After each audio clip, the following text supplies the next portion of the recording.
Let's see if we can get that scene that we've got Fallout up. There we go. Hello!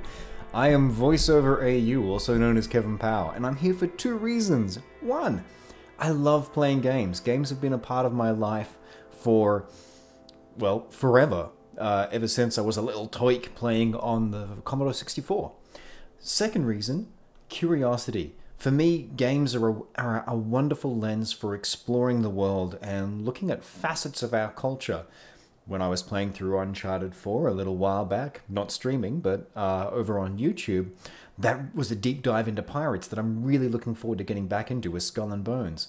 In the case of Fallout, it's exploring the collision of capitalism and Cold War paranoia and atomic age futurism and that hope that we place in technology that Fallout represents. Also, I think there's a real element of that open frontier of westerns, of early westerns, where we're talking about sort of an unexplored, wacky, wild frontier that our hero gets to go through.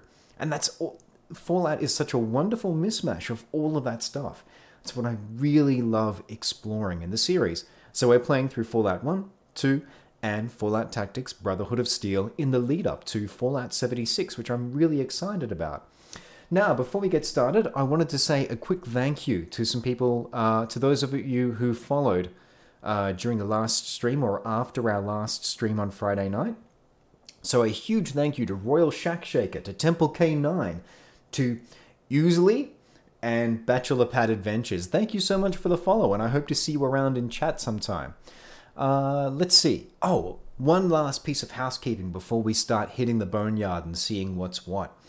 Tonight's question, which Codsworth is going to pop in occasionally and remind us about, is what is the one thing that you are most scared about regarding the future? Like, what about the future scares you the most? And the reason why that's tonight's question is, there was a really interesting article in the New York Times that I'll try and link somewhere, maybe at the end of the stream, in chat, but I'll try and pop it in somewhere, or maybe even get one of you kind people to pop it in chat later. It's called Losing Earth, the decade we almost stopped climate change. And reading that article, so much clicked into place for me, because I'm a child of the 80s. I grew up during the 80s, so the pop culture I experienced was mid-80s, late 80s films.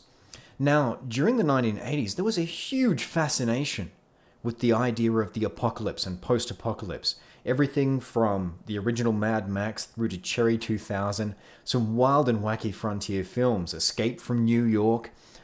And this article really, it solved some puzzles for me. It put basically some pieces in place around why this fascination with the apocalypse was there. Because around 1979, there's a real movement internationally to galvanize everyone to try and stop climate change. The science is out there, it's undeniable. Even fossil fuel companies are behind the idea of solving the problem. We all live on the same earth, let's do something about it. From there, things go awry. And I'm only partway through reading the article myself, so I can't and wouldn't spoil it for you, but I think it's a really interesting look at what happens on the socio-political landscape, because when you look at where we were then in 1979 versus where we are now in 2018, where we have to fight to get to a point where even the science, there's a consensus in terms of people's opinions on the science, not from the scientists, but from our interpretation of all of that. We've gone so far back from there. How did it happen? And it's a really interesting thing. So I think, if nothing else, relevant to what we're doing here, it spawned a lot of the media that then influenced Fallout from that point forward. And I think that's what makes it a worthwhile read. So again, I'll try and link it sometime, at some point during the stream in the chat. Other than that, let's get on with the game. We're seeing good levels here from the mic. Desktop audio is up and running, so let's head back to the Boneyard. So we picked up Katya towards the end of last stream. As a brief recap, we've gone back to the vault, a hero, and we have returned the water chip. Now, we're just tooling around the Boneyard, looking at what we can do. We've already solved one problem for the gun runners. We've gotten rid of the death claws for them. But I'm trying to find the regulators because I'm kind of keen to put them in the dirt. It'd be nice to be able to solve some problems for people. I'm also super curious about what this cathedral is that people keep talking about and where it is too. So again, you're gonna have to bear with my incredible navigation skills a little bit. There might be some going around in some circles, but I'm super keen to see what's involved with that cathedral, especially given that the cathedral is supposed to be over another vault.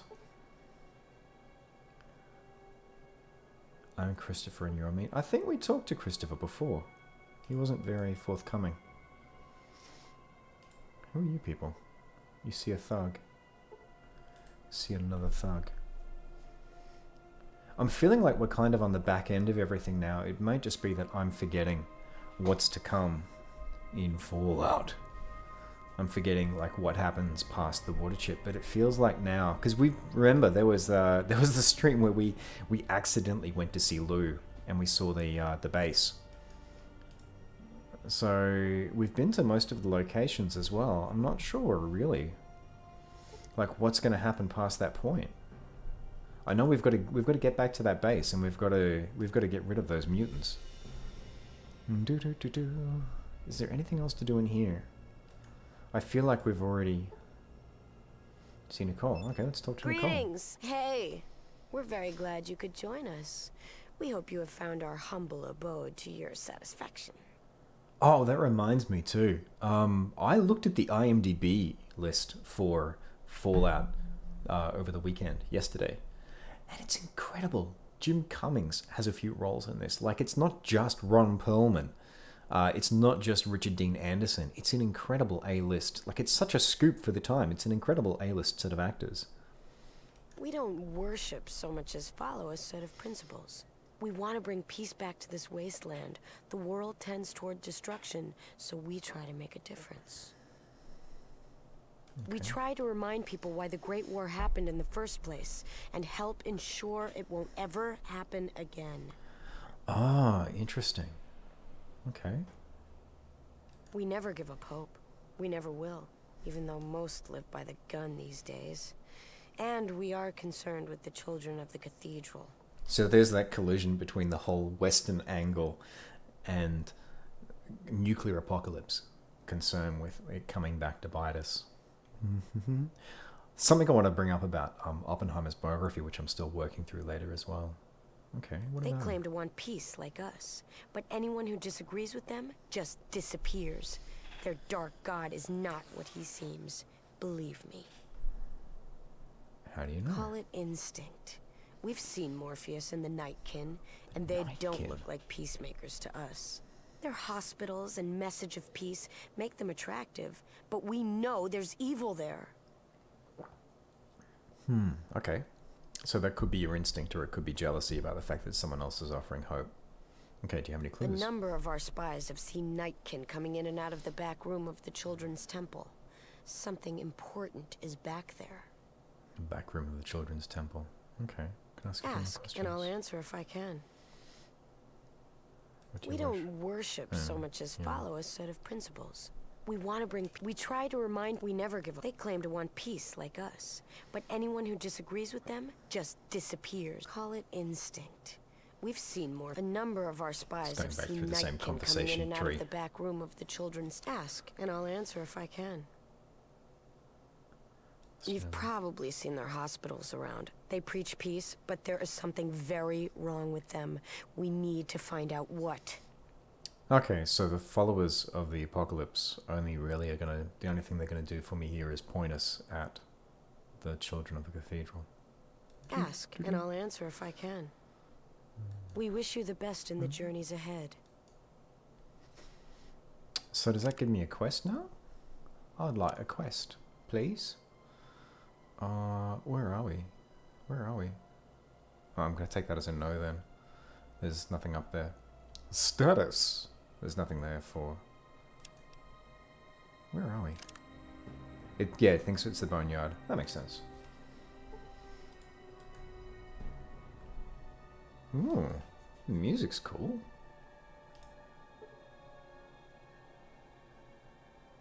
It's kind of a little bit espionage.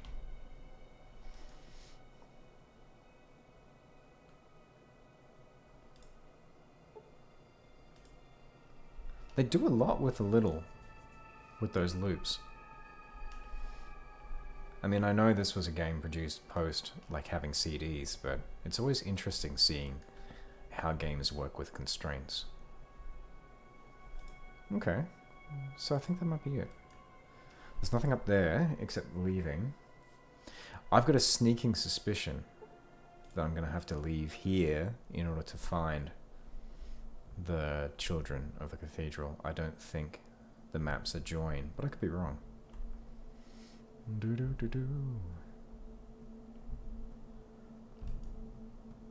Yeah, it's I'm at a point. That was the thing I was going to bring up before, and I'll do that while I'm wandering around, not abound. I'm at a point in Oppenheimer's biography where they're starting to discuss the development of the hydrogen bomb, and it's fascinating because Oppenheimer led the project to develop the atomic bomb in World War II. And one thing they mention in the biography, and I had no idea about this, like this is why I love digging into history kind of around the edges of games, because I never studied history at high school or university. But the bomb was dropped at a point where they were largely just trying to keep Russia, at least the take in the book is that they were largely trying to keep Russia out of the negotiations around who's going to occupy Japan and who basically gets the best deal out of the surrender. When you think about it in those terms, it's horrifying. Like, if it's just if Hiroshima was a bargaining chip, wow, that's callous. I've always been a fan of the idea of I guess, utilitarianism. So if you can do something horrific to 10,000 people to save 100,000 or 1,000,000 people, then that to me is justified math. And there are edge cases where you can skew that. I mean, you can always turn that into a debate, but on principle, that makes sense to me. But if instead of trying to save the lives of an order of magnitude larger group of people, you're just using it as a political negotiation chit. Apparently I can't talk tonight. As a political negotiation chit, that's horrifying.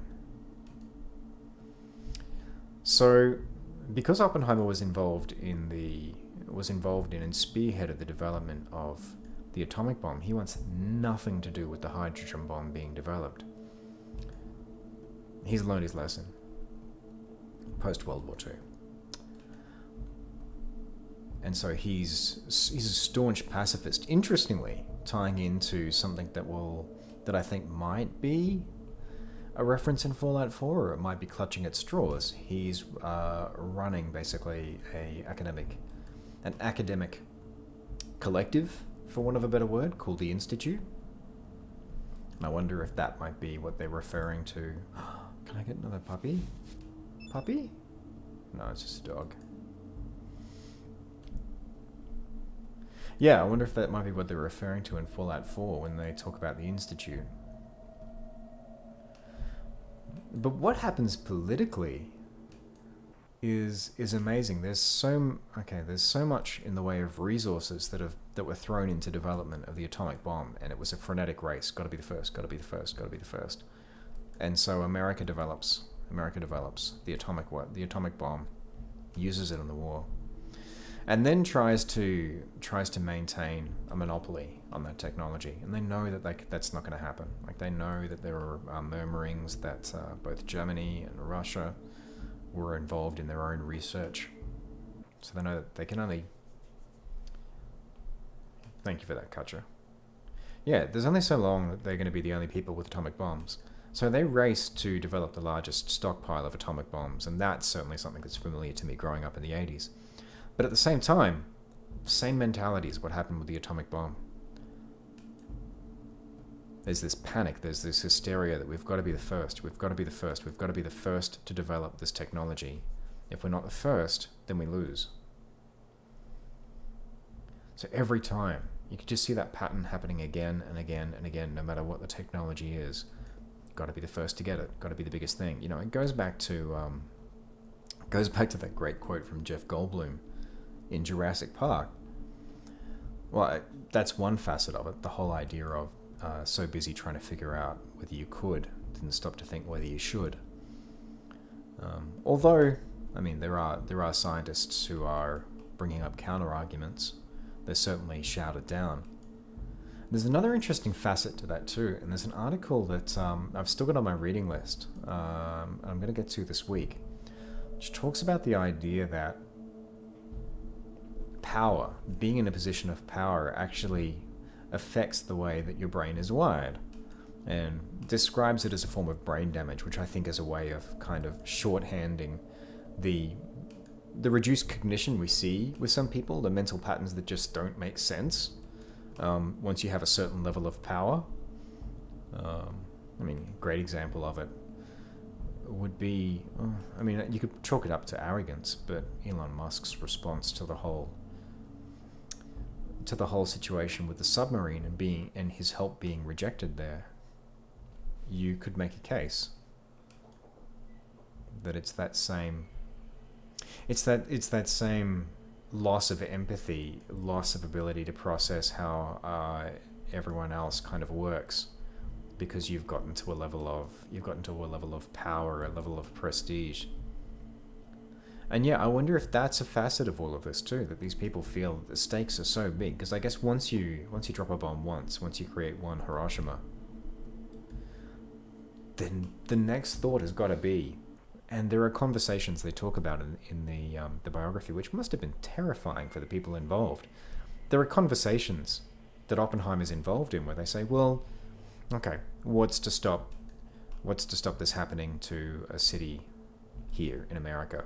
And Oppenheimer's answer is nothing. There is nothing to stop it. How do we stop it? Well, you can't. So I guess that's what fuels that hysteria and that arms race mentality, just exacerbating everything.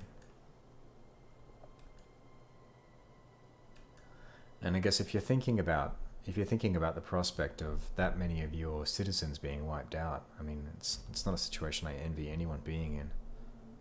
Just doing the math on, well, someone could wipe out 1 million people in New York.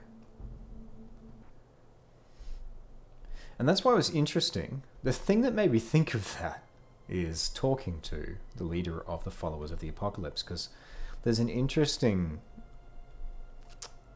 It seems to be, thus far, it's interesting how the themes of Fallout play out. So I think... Oh, there we go. There's a cathedral down there. It is a separate place. Getting terribly close to radiation here. So I wonder if the regulators are in a separate place as well, because I haven't seen them. Oh, let's deal with the cathedral first.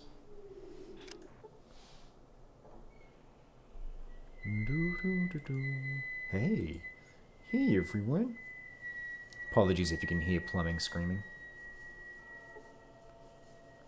I'm sorry, a zombie.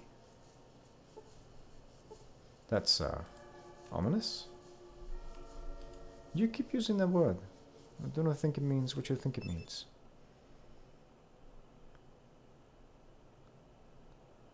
Ah. Okay. The Master. This is not good. Praise the Vineyard of Life. Okay.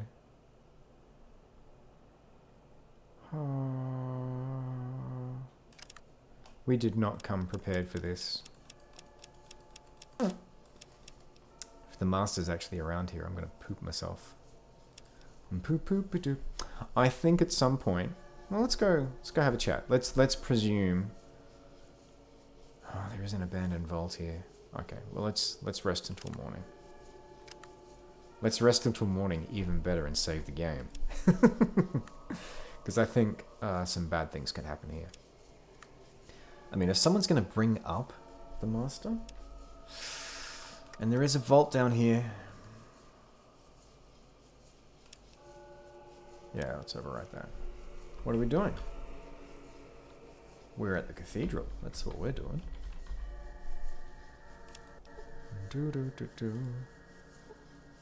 Okay, so let's have a chat with you again. Where might I meet this master? Looks above but sits below. Watch the peace and the unity grow. Ah, see. If I had the information from that facility, I would know to be terrified right now.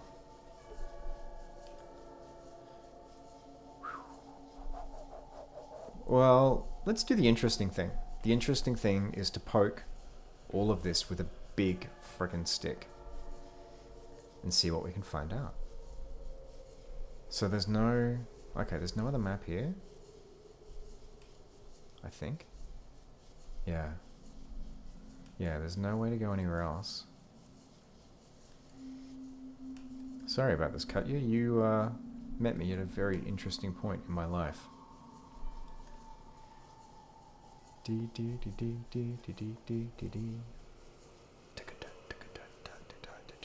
Who else is around here? Would anyone else like to chat?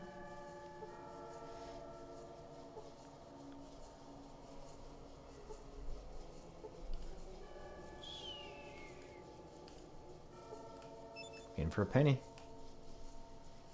Here, everybody. Okay, so we've been told that the room at the back is bad. Now, last time we went somewhere, let's see if we can get around without opening doors to begin with, because that's going to upset people. That's a lesson we've learned.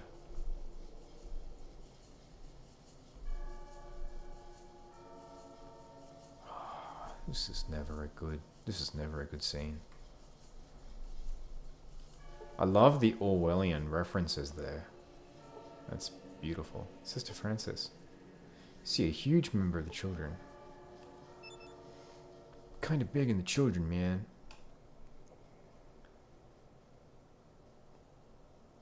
Who's in charge here? It's Father Morpheus.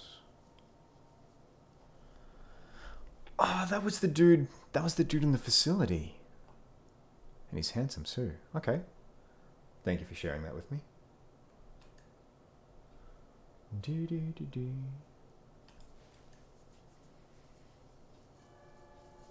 Just taking a moment to check my levels there.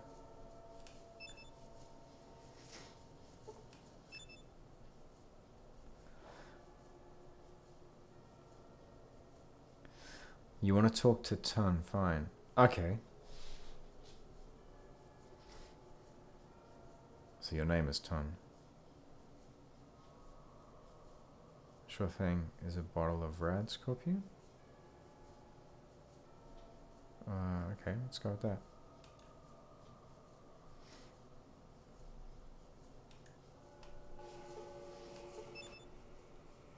Oh, that was my one chance to chat. Not very chatty people here. Alrighty. I think it's sneaky time.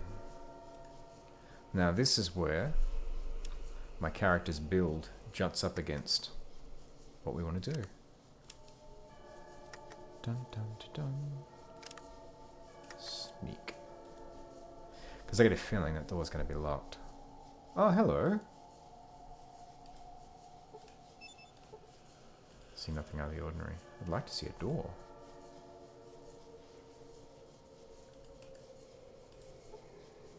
Thank you.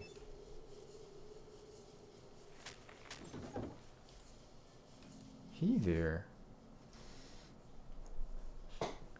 My quarters are not open to those who have not been consecrated. I must ask you to leave at once.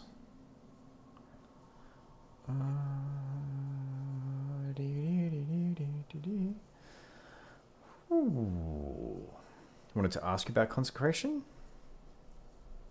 Forgive my intrusion, but I have important questions. Let's go with that. Your words are true. Very well. I'll help you be quick. Tell me where I can find the master. Tell me about the cathedral. Let's try that first. Cathedral is the sanctuary of the human race. The cathedral was spared. Chill out. Chill out for the birth of the master. Wow. Wow. We could end up finishing this up. Well, this is... depending on how this goes, we could end up finishing this up now. And that feels about right, because we've been to pretty much every location. I still think, though, I still want to go and get a rocket launcher and come back. And I suppose there's nothing stopping me from doing that.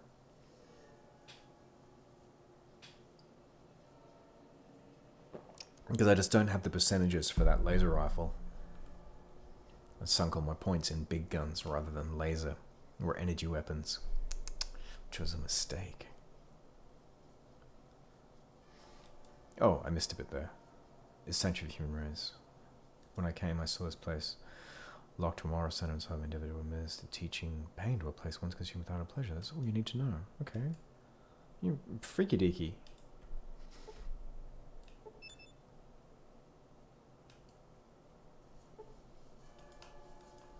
Okay, I see that you're not going to talk anymore.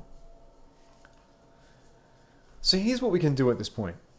We can go all the way back to the hub, pick up weapons, and come all the way back for the master. Or we can just see what happens to begin with.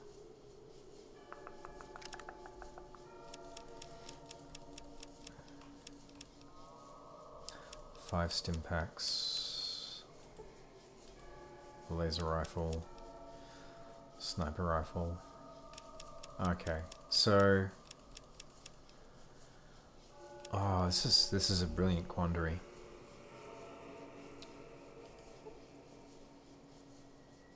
Okay, so here's what I think we're going to do. I think we are going to... Well, this is what we're going to do. We're going to see if we can get through this by talking, rather than coming in loaded for bear. Although that being said, you're not able to pick the lock.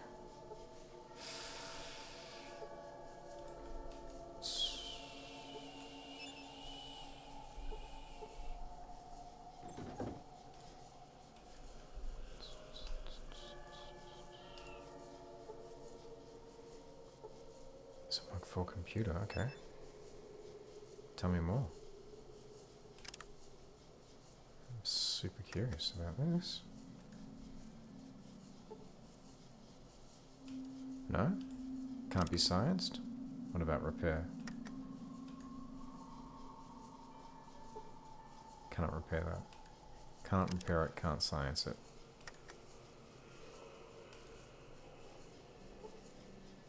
The monitor flickers? Is that a good sign? Let's try again.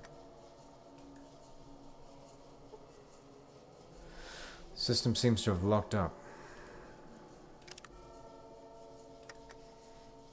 Got 81% in that science. The monitor flickers. I'm going to see what this gets me. It's showing odd color patterns. It just seems to be oscillating between a few different states here. I don't think it's going to do anything that I want it to. Did I get a reboot status before? Alright.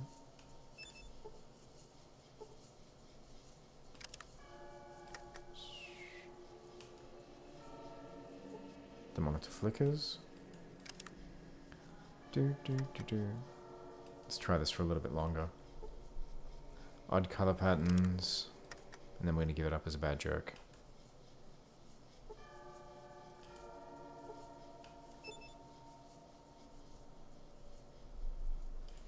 Okay, I don't think that's going to do anything for me. I think their computer's broken. Let's go have a look in here.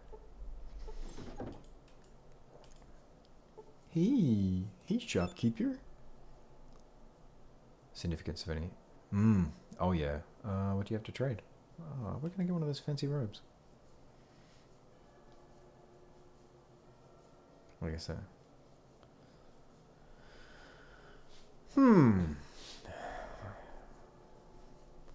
Take out the shopkeeper? Guess that answers my question. Thanks. Do you have to trade? Alright. Do you have to trade? Oh, it's a flower. Psycho. Fruit. Motion sensor. What do you got in the way of weaponry? Lockpicks. Hello. Now I'm intrigued. I do not have lockpicks. What does a backpack do? one would assume that would increase my carrying capacity. You'd think. Let's buy some lockpicks. That is a good trade. I agree. Sorely tempted to come back and just blow a hole in that person, but I don't think I can really do it without anyone noticing. And I think that if I do that, then it stacks on. See if I can pick that lock now. I cannot get there. It's because Katya's in the way.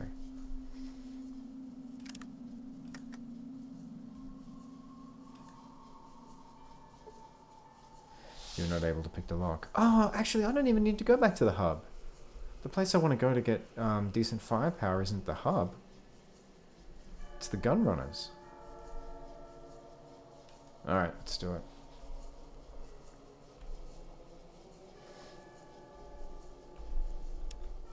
Preferences. Let's turn that running back on. Yeah, let's go back to the gun runners and get loaded for bear. Let's see if they can give me a rocket launcher. Or something else suitably satisfying that classifies as a big weapon. I'd like to get out the door, if you don't mind.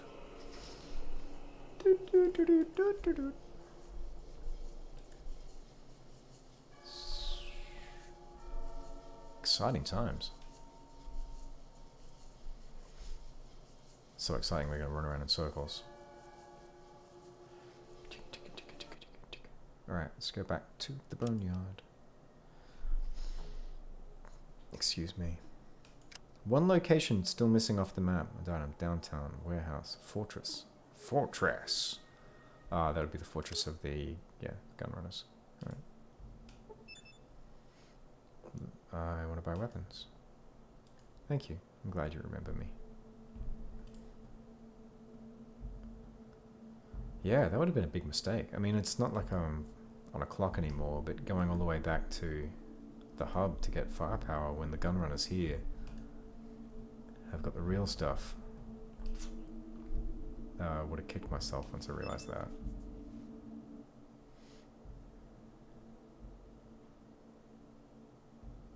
Okay.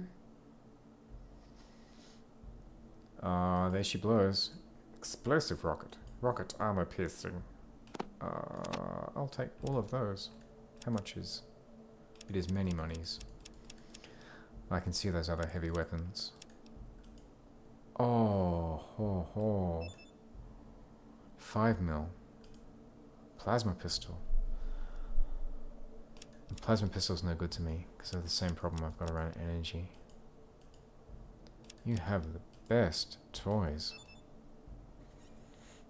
Small energy cell. Oh, okay, so that's what small energy cell is used for.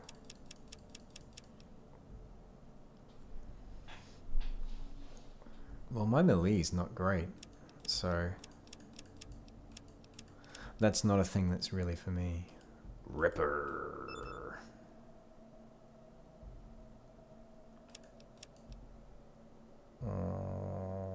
Okay.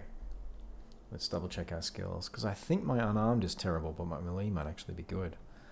Which means maybe getting one of those rippers might be a good idea. Melee weapons, 52. Unarmed is 62.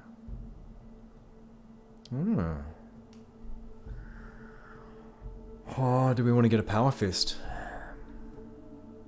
Alright, let's save the game again. Let's go back to here. Yes, let's overwrite. I think we want to get a power fist, because I've never done that before.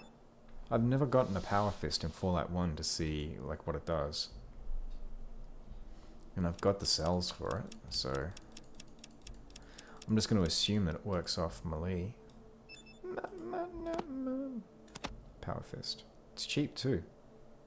Cheap. Oh, the budgie. Rocket launcher. Rockets. Oh. Very expensive. Very expensive indeed.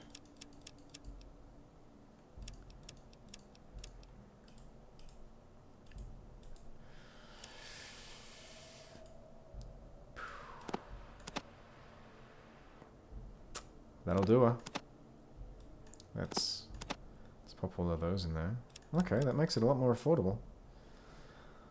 I like having a weapon I can use more than I like having a weapon I can't use, funnily enough. What about the hunting rifle? Do I want to keep that as a... Because what ammo does that use? Remind me. Remind me, hunting rifle. You use 223, which is the same as the sniper rifle, I think. Just the... Well, the one that... Yeah, it's the one that I got like squillions of. Well, I don't have a shotgun anymore, either. We're sort of post-shotgun now. Especially if I get that power fist. So we can sweeten the deal with that. Small energy cell. 2, 3.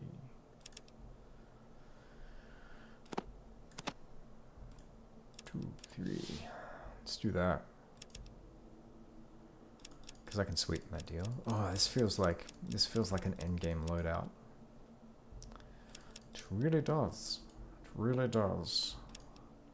Do I need a knife if I've got a spear? I don't think I do. So you can go. Oh, Catcher, I feel very bad for you. I feel very bad for you. Still got my mentats. Alright. So what are we doing here? We're doing 815.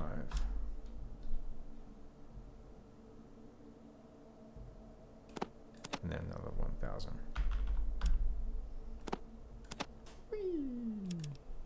Because I'm pretty sure last time I tried it, even with just like 1 or 2 coins difference, the answer is no, that's a bad deal. We do not like this deal. Yeah, it's feeling like an endgame loadout. I think that's what we want to do. Poop poop a doop a doop doop.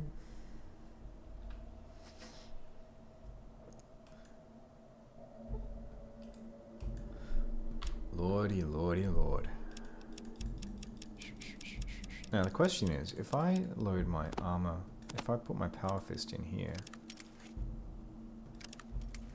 hopefully that counts as unarmed. I'm just going to save the game, not to save scum now, but I'm going to assume that means unarmed, but I don't want someone to just suddenly kill me if they take objection to me having that and think that I'm armed. Man, 3 action points to... what's the other thing I want to do? No, I don't want to... I still want to keep the sniper rifle. I don't want to load the rocket launcher. I will suck up the 4 points of... I will suck up the 4 points of action. The 4 points of action. I'll suck up the time it takes to reload that thing. Oh, that was the other thing I might do, actually. Before we go, I forgot to go back and talk to the leader of the gunrunners and see whether he thinks that the death claws are dealt with now. Don't run over the toxic waste. I really love what you've done with the moat. I want to buy weapons from Zach. Let's go back in. I'm completely satisfied with my purchases. However, I would like to see if you think that... No, he did say that he was going to leave stuff there, so it may be that not enough time has passed. I haven't seen Deathclaws come back, and I don't think they're going to come back, but we'll find out. See, Gabriel. I think I've killed all the Deathclaws. Alright, fair enough.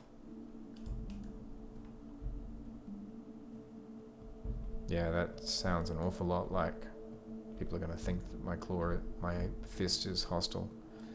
Which is silly. Because if you have a power fist, it's not like in power armor you're going to take it off and put it back on constantly. But that bark of a line makes me think that people are going to think that I'm armed and hostile. Hostile. Hostile. Ah, there we go. There are more Deathclaws. Alright, let's see how this goes.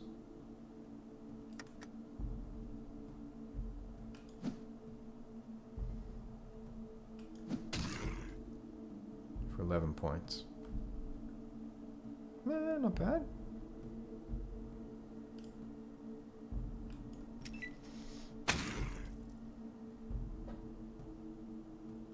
Oh, there's 2 death claws.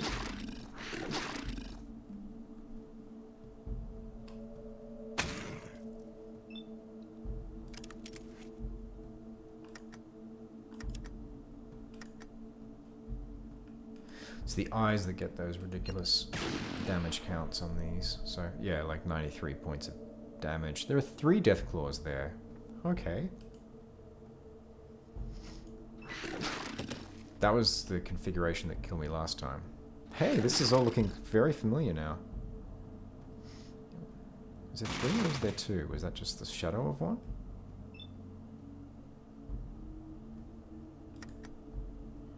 I'm very annoyed at you. 6 points. Okay, well you can take 2. Oh, I can target it. Just not very well.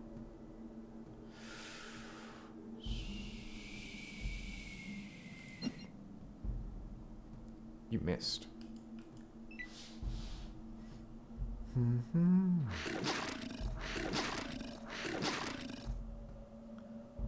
6 attacks around is pretty brutal.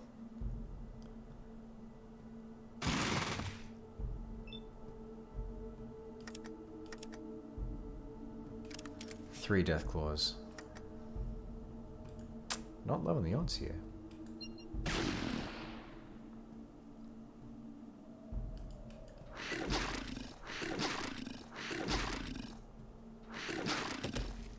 It's those criticals that just do it. Like that one. Okay, catch up. Do your job.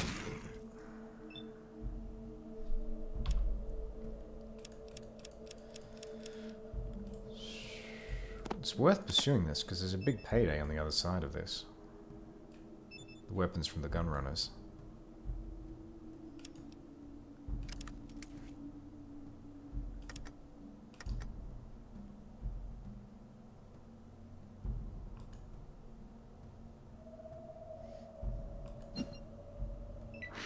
Should probably just hit them and not go for the long shots.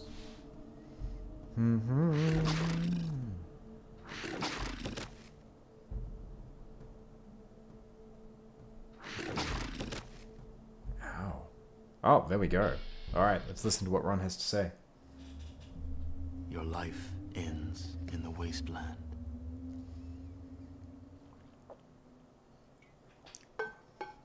Short and sweet. That, ladies and gentlemen, is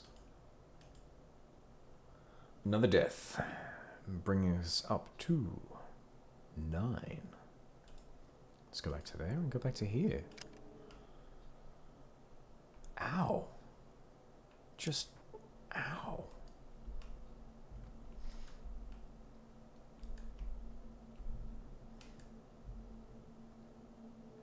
Could you, how is this gonna work?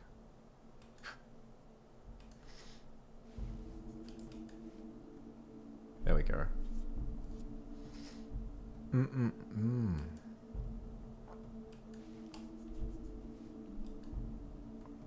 It's interesting because with two of the death claws last time, I don't even think I needed to use stim packs. It just there's, I guess, 2 different random scenarios that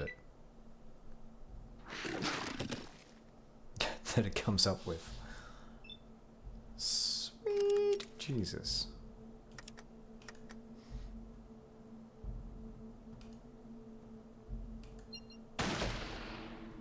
Missing is not good.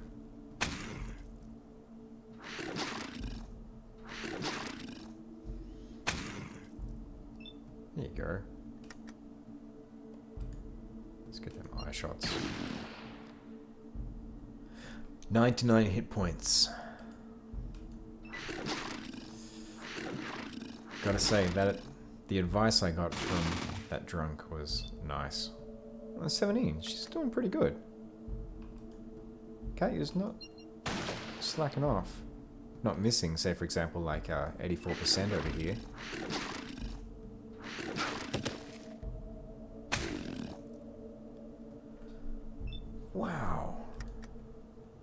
I'm gonna push my luck here.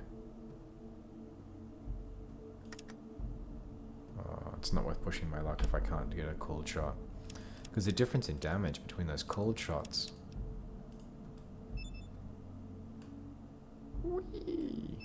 Difference in damage between the cold shots and just a regular hit is, it just means that the regular hits aren't worth it.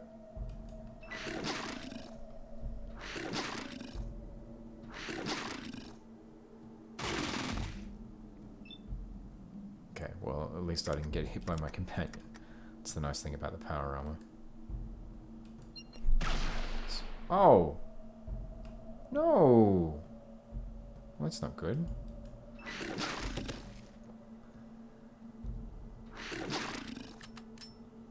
Good lord. These things really do put up a fight. Another 47 points of damage.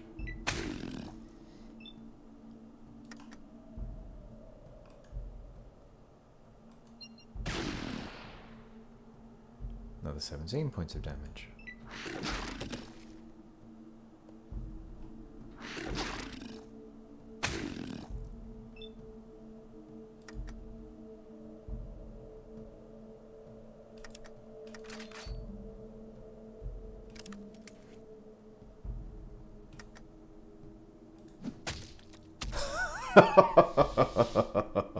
Okay, so that was the killing blow. That was just comedically timed. Alright, let's end combat. And they definitely don't drop anything. Just checking again. So one thing I haven't done is I haven't used my first aid skill. So let's use it on me. Failed to do any healing. Well, that was exciting. Let's try it again. Oh, hang on. Let's try Doctor. Doctor. Failed to do any healing. Well, there we go. We tried. Good lord. Lordy lord. Well, that's how Stimpak's done with. Gonna need some more of them. Is there any... Yes. Yes, there is still a Deathclaw around.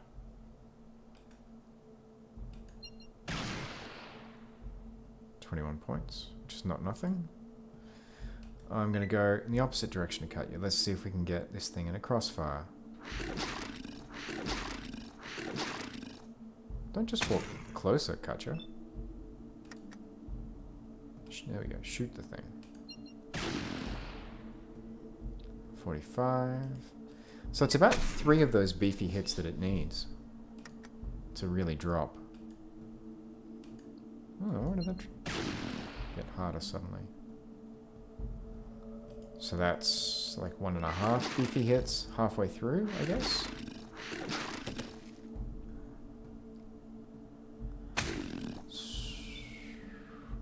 I can feel another death coming on.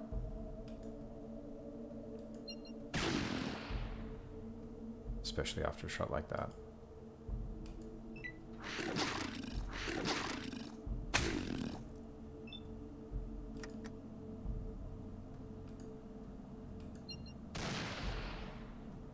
Oh, come on. That's cold. Feel those misses. Feel them so hard.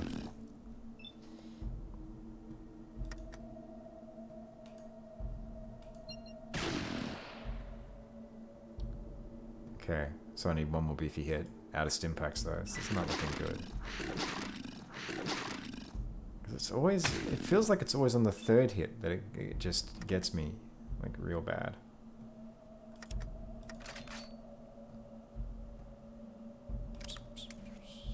See if we can punch its head off again. No, not with that one. Not with that one either. Oh, it's still standing, just.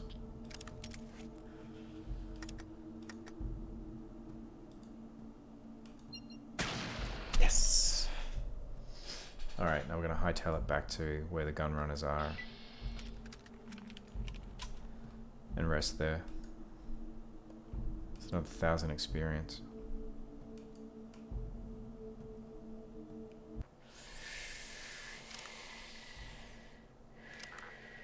Cannot rest at this location. Ah, that's cold. Can I rest inside? Let's find out. I hope I can.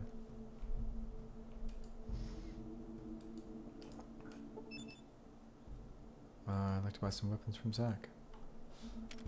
I really would. I really, really would.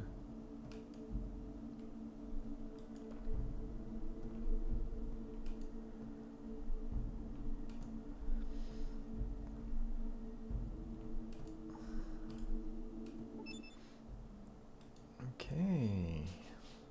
Do you have any stim packs? I don't think you do from memory. But let's just take a look-see just to make sure I didn't overlook them. No, no stim packs. Just weapons here.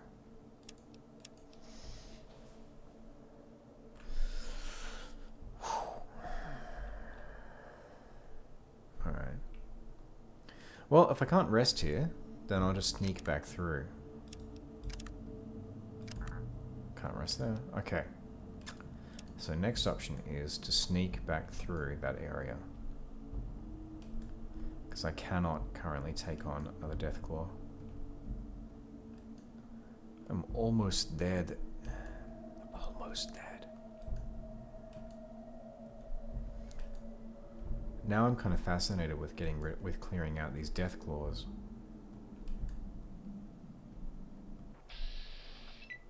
Oh no, no, no, no.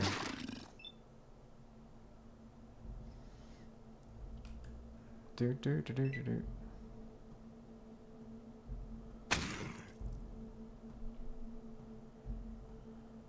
Oh, come on. Catch it. Just run.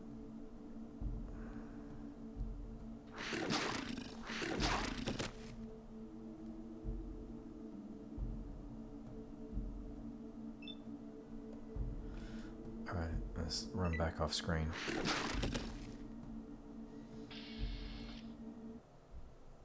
The darkness of the afterlife is all that awaits you now. May you find more peace in that world than you found in this one.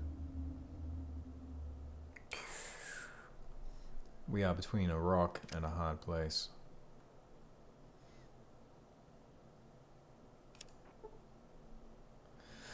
Alright, let's see, it is 9:53. I'm just going to take a quick break here. I'll be back in just a couple of minutes.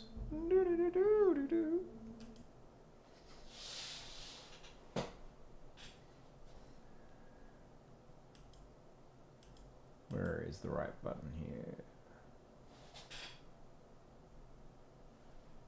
Alright. Ah!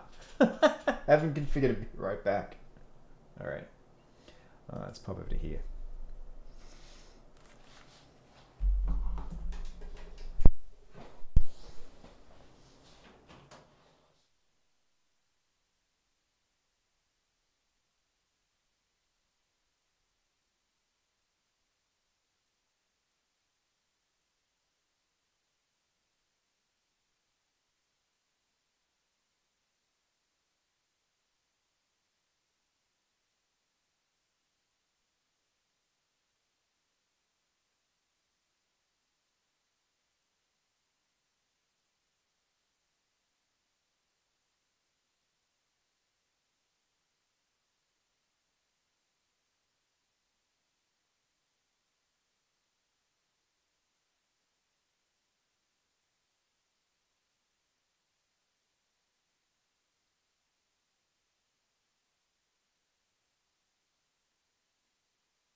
Alright. So here's plan B. So we've got this amazing loadout of really heavy weaponry. So I think we're just going to have to use it on these death claws.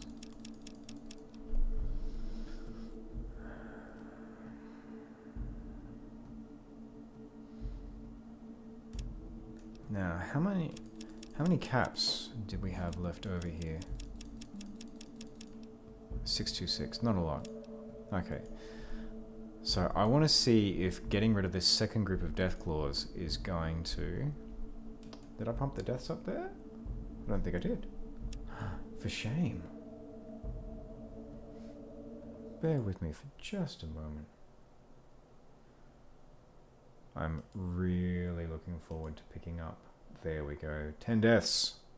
I'm really looking forward to picking up my stream deck, which I'll be picking up soon, which will make stuff like that a lot easier.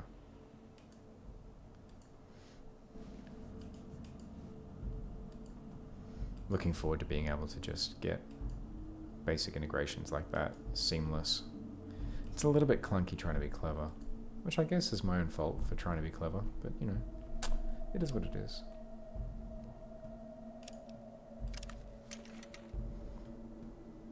Okay, so you've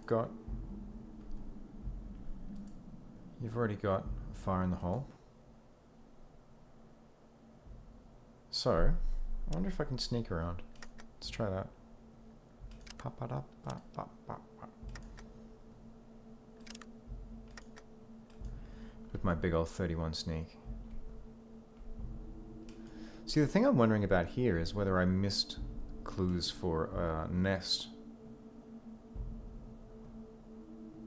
earlier on. That's what I'm wondering now. It just looks so sassy, strutting about with that rocket launcher. So of course no one's going to be here now. Oh, I can use that to my advantage. Pretty sure I can't rest here though. That's okay. If it gets me through to the other side. Break on through to the other side. Let's at least rest until morning. Can we rest here? Pip, boy. Rest until morning. Rest for 2 hours. See a guard. Good. There should be a guard. Yeah, I feel like I want to kind of close off. I want to close off that that chapter of Adytum. Adytum. It's nice to have a challenge. And those death claws are certainly, if anything else, a challenge. Whoop! Let's not get so close. What do you get there? 80%, I'll take that. 24 points, that's pretty mediocre. I hope you're going to do better closer. Because that's not much better than my sniper rifle.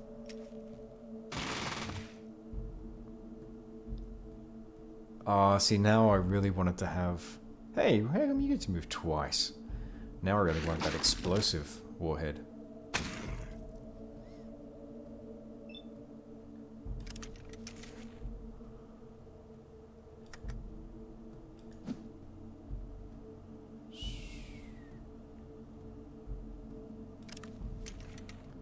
Yeah, I don't think this is going to end up much better than before. Although, if I'd picked up those explosive warheads...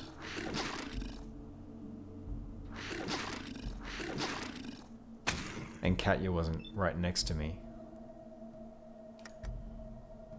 then I could just do stuff like this. There we go. 61 and 41. See, that's a little closer to the kind of power I was expecting.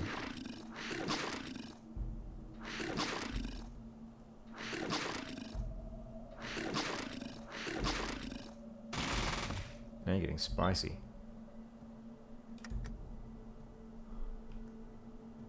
88%, 95%. Can't hit there anyone closer than that. What do you got there? It's not bad. They're the non-explosive warheads. It's a better solution. I'm still not sure I'm going to make it through this fight, but it's a better solution.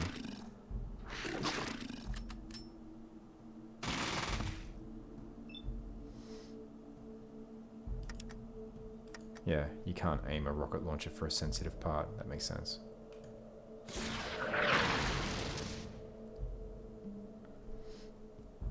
That's interesting. That explosion is hitting all 3 of the death claws, but it's not hitting Katja. I wonder if that's like a friendly fire thing.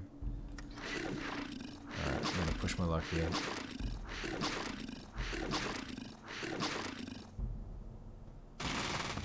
Alright, that's as far as I push my luck. Well, it feels better. I think I'm still gonna run out of ammo here, though.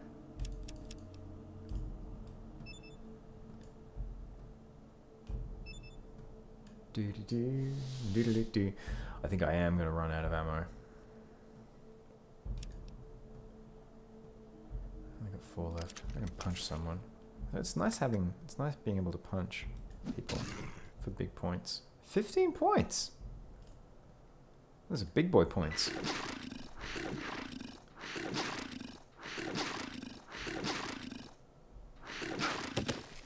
Oh, there we go. I was thinking I did pretty well out of that, but no.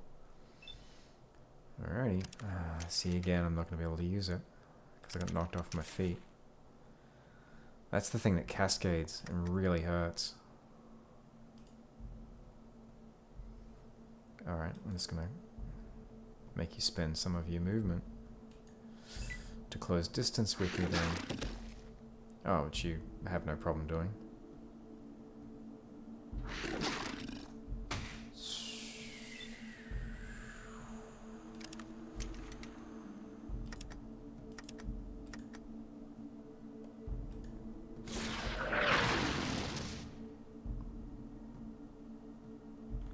Really was hoping that, man, they're still up.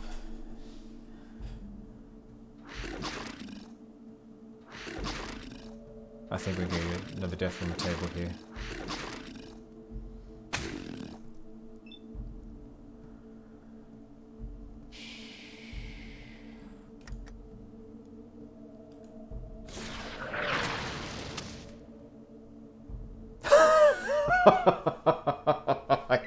I hit myself as well. The darkness of the afterlife is all that awaits you now. May you find more peace in that world than you found in this one. Alright, thank you, Ron. Alright, that is another death. Whew. Well, I like that there's a challenge, but yeah, I don't like my odds of getting through these death claws. Right. Let's buy... Let's see if I can pick up those explosive ones while I'm here. Because I wonder if they'll do a little bit more damage. A large explosive warhead. 400. It's a steal. They're cheap. So there's that. Do I need anything else? Is there anything else? What's plasma? Yeah, no, I mean, I'm firing rockets, so like a plasma grenade's not really gonna make, you would think, that much more of a difference.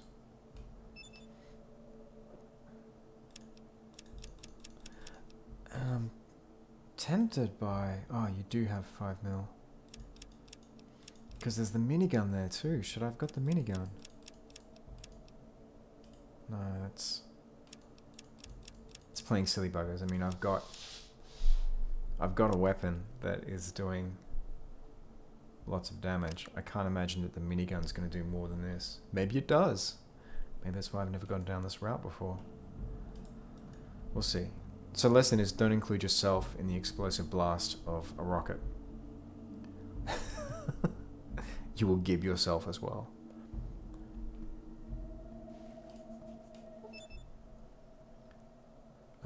Okay. There we go, man.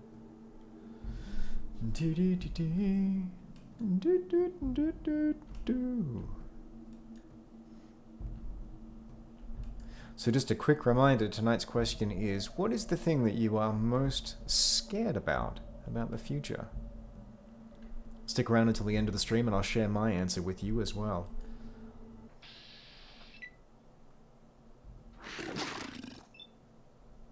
Alright, let's see if we can do it this time. So the damage that the rocket was doing was good. But the damage that these... I think it's going to walk straight over. The damage that these crits were doing was more significant when I could land them. See, like 45 is better than I was getting.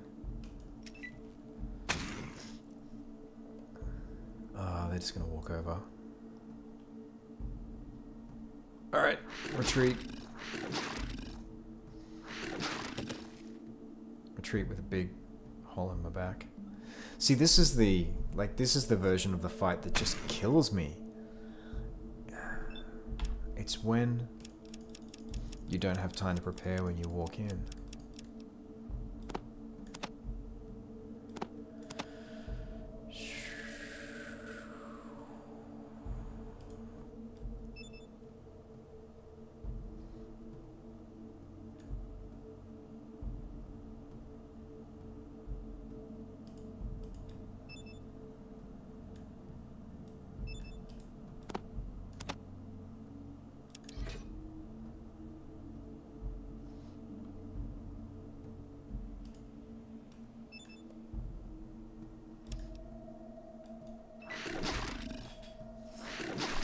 Alright, let's see what this does.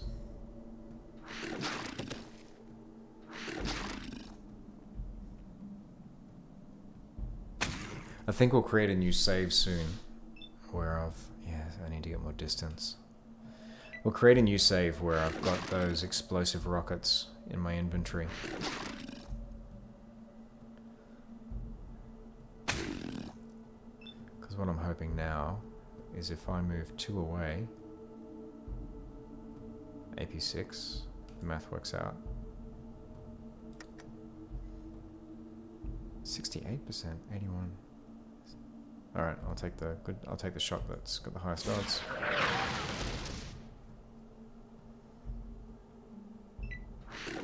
Catcher got up from that. 73 and 53. I mean, that's kind of what we're looking for here. I'm amazed that Catcher got up. I thought I'd killed her for sure. She's sturdy. Alright. First round of stim packs. And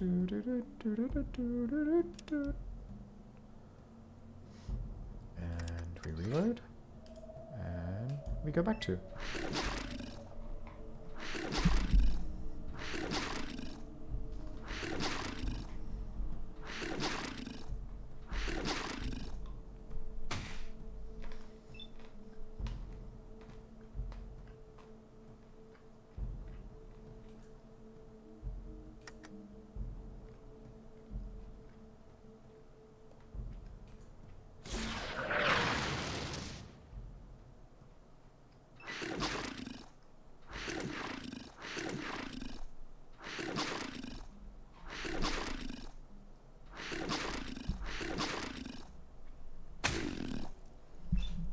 Okay, so the explosive rocket is not a significantly better solution.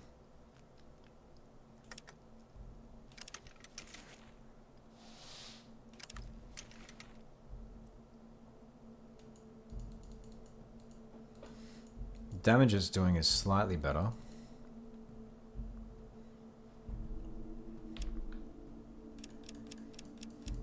But getting peppered by it as well really hurts.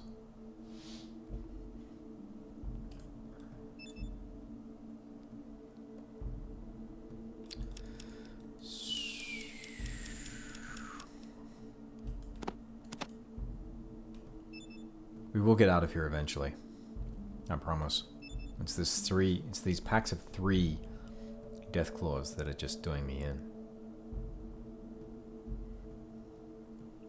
Alright, let's put normal in here. I've got a better chance of withstanding that. No, don't drop them.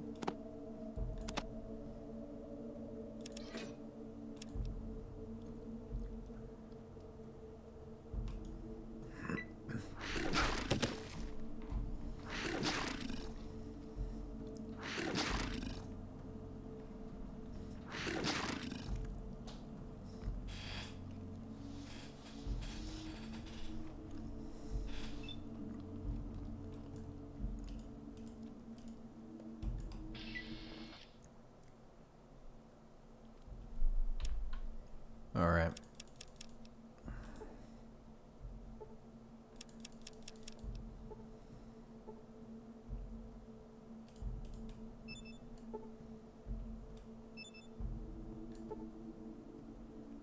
Oh, I think it happens when I eat it. I wonder if that's a problem. I'm not using my combat drugs.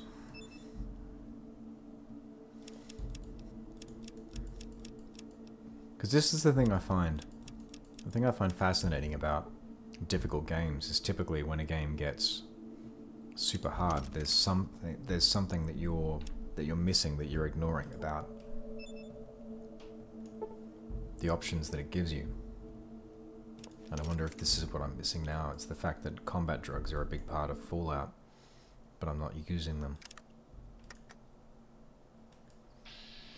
Of course, because always runners on.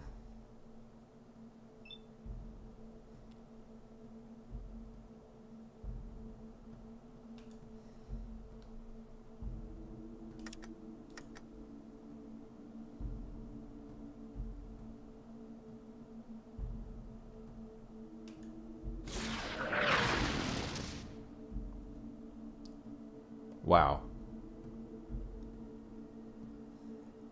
Oh, okay, well, let's see if we survive the fight. I don't like the odds with 10 hit points. I think this is going to be another death on the register. I don't want to kill Catcher either. Yeah, there we go. Alright, let's hear on. Let's see what he has to say. Your life ends in the wasteland. Short and sweet.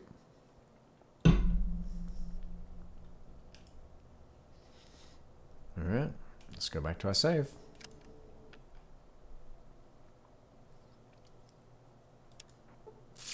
Okay, so we can save time with buying those explosive foreheads, because they don't really do the job.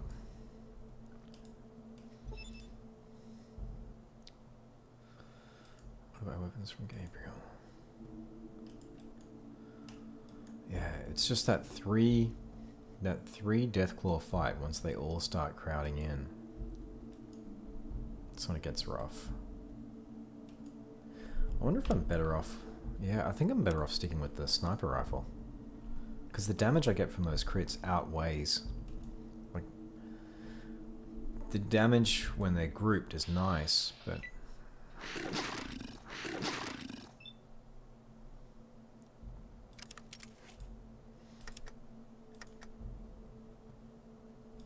That was my bad for not turning auto run off and putting sneak on. Totally my fault.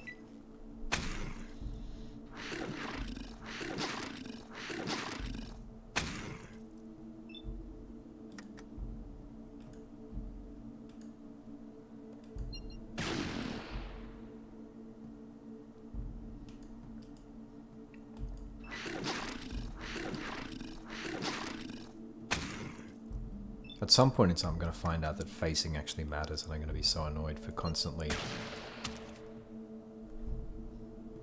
There we go. Alright. That's one down. Yes, let's overwrite that. With one more Deathclaw. And let's turn auto run off. And let's sneak.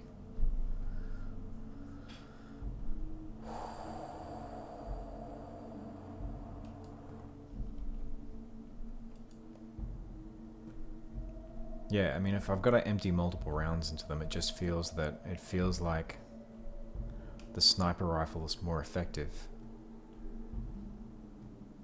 I wonder how this is going to go with the super mutants. Alright, what do I want to do with you, bucko? I get the sneaking suspicion that combat's going on in real time, elapsing in the meantime. Hey. Oh, I don't like those odds. Could you? What do we got there? 60%. I'll take that. I'll take that a miss, apparently. Right. It was all a big mistake. We're leaving. Terribly sorry to have inconvenienced you.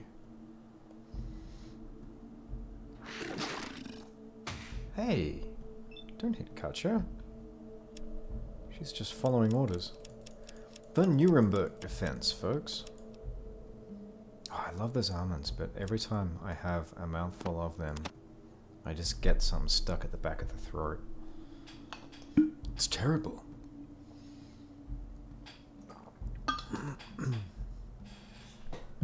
It's utterly terrible. Alright. It's okay, man. We can work this out. Here. Smell cheese. You smell the goddamn cheese and you like it. Alright. Okay, I can see we're not a fan of smelling the cheese.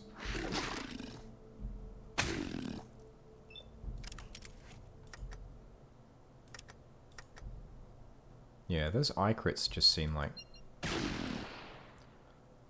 47 points of damage. I mean, with one 223 bullet, I can do as much damage. In most cases, more damage than I can do with a rocket. So that just feels like the better choice. I choose to walk away from you, sir. Or madam, as the case may be. See again, 23 points of damage. I can do that with a rocket, or I can do that with a bullet. It's only really when they start grouping that you get the benefits from those rockets.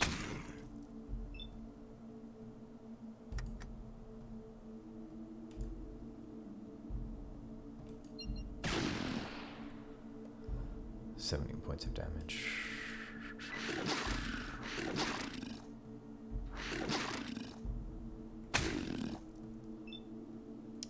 Do we push our luck?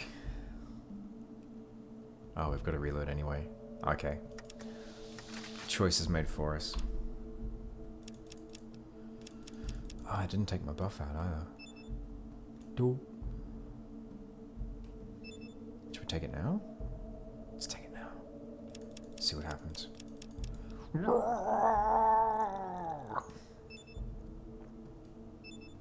Let's roid it up.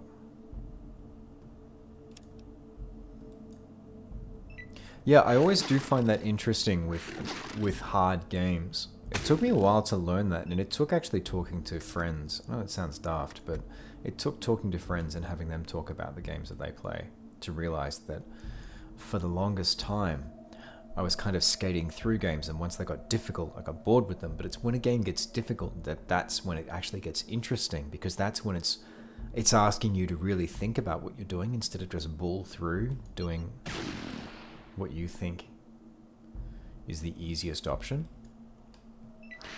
And almost invariably, when a game, like when you can't get through a point in a game, it means there's some system somewhere that you're not engaging with, some part of what the designers have put on the table that you're just overlooking. Alrighty. Well, I guess that's that.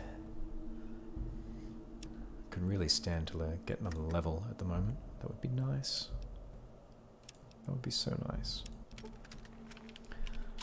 Okay, folks, we're going to go back to sneaking. So just a quick reminder, tonight's question is, what is the thing that scares you the most about the future? Hang around until the end of the stream and I will give you my answer as well. We're going for about another 40 minutes tonight.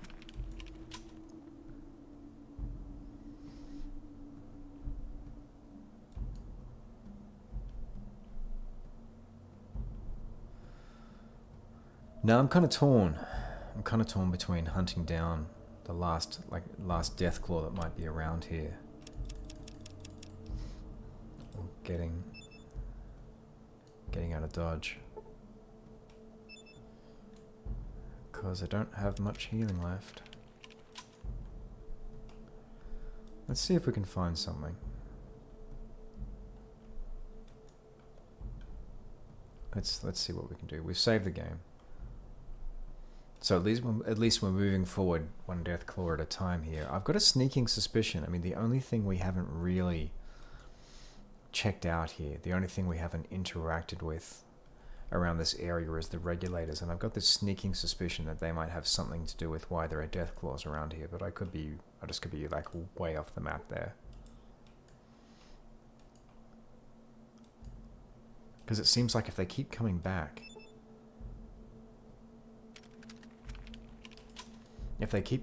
there must be a nest somewhere.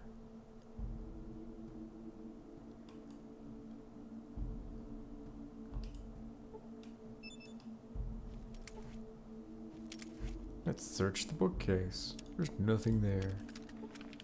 You see a chair. You see a desk. Oh, take that. I'll happily take that. Goods to sell.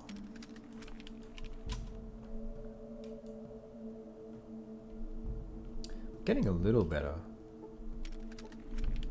at moving around in the dark here and seeing what's what. I still can't see whether there's a door there. I suspect there is one somewhere. There we go. I can see that door though. So I'm getting a little better at it.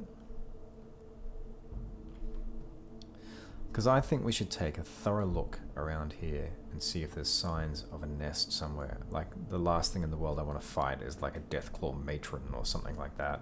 Whatever it would be called. But I've just got this sneaking suspicion that if they keep popping up, then something's doing it. Something's responsible for it. Oh, okay, I can't get through to there from here. Is that a door? I see a wall. How do I get into that back room? Because I can't rest here. Just rest in the place where all the Deathclaws come from. That sounds like fun. Oh, there we go. I get in through there. That's pretty straightforward. There's just a door there.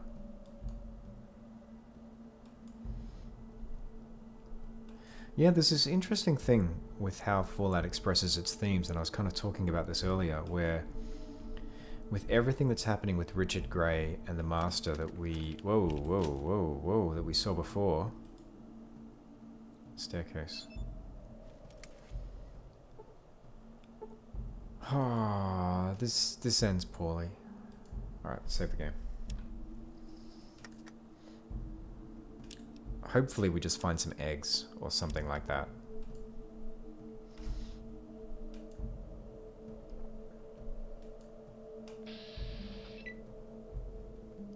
Oh, there we go.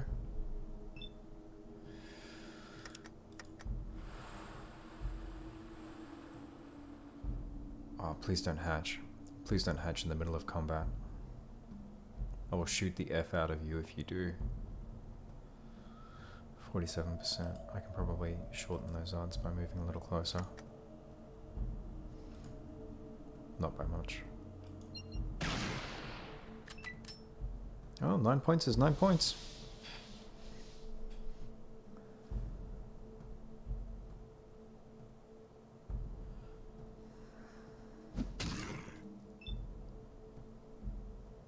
Mother Deathclaw.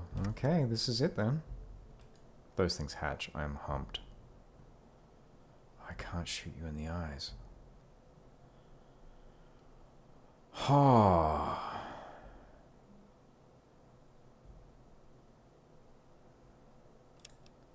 Do I need to get closer? Let's try it. I can't use my favorite tricks. I'm just going to shoot you in the groin. Which does not do a lot. Okay, so it's not there.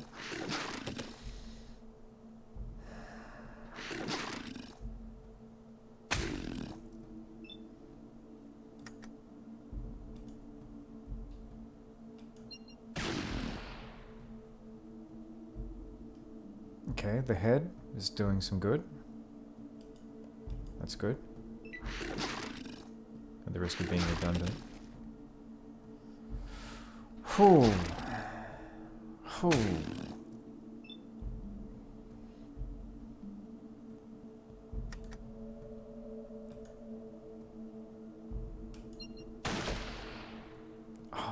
That's not what I needed.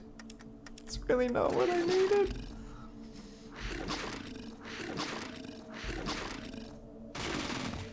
Man, she's brutal. I'm getting torn up. See, that head crit did enough damage that I'm just gonna keep going for the head because maybe go for the groin. It's a mother, so that sounds terrible, but actually, if I shoot it in the arms, maybe that gets rid of its weapons. Let's find out. But yeah, I'm not gonna take 50-50 on those eyes. It's not worth it. All right, let's see what happens if I shoot it in the arm. And it sounds terrible to say, well, it's a mother, so I'll shoot it in the head, but maybe that's gonna mess it up somehow because there's another death. Oh. The darkness of the afterlife is all that awaits you now. May you find more peace in that world than you found in this one. Thank you, Ron.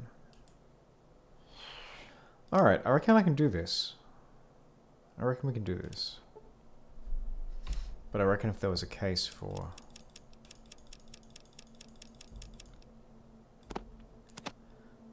the old warheads, this is it.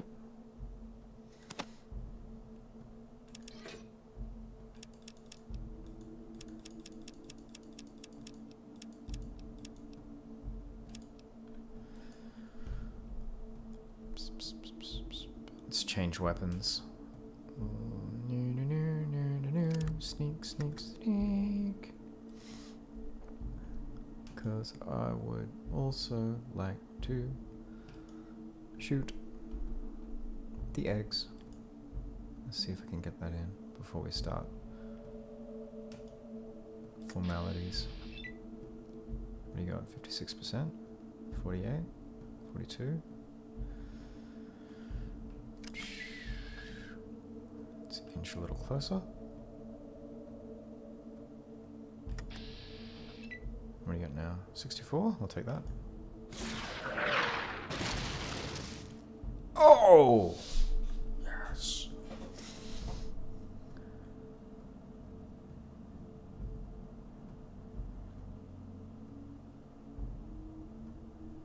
Okay.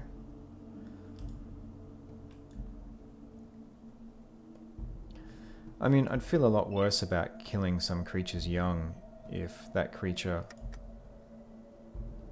wasn't completely capable of tearing me a new one. Can I get out of combat? Wow. She just goes, that was odd. Something just killed all my young. Yeah, I mean, I'd feel a lot worse about killing some creatures young if it wasn't this thing. Alright. You are now officially too close. I can't shoot you with the rocket launcher or I'll gig myself. But I can punch you. Punch you, punch you, punch you, punch you, punch you. Not very well.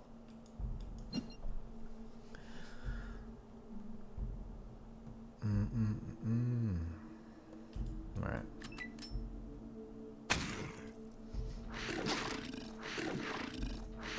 Take two. God damn, those crits. Those crits are just brutal. Alright. Alright.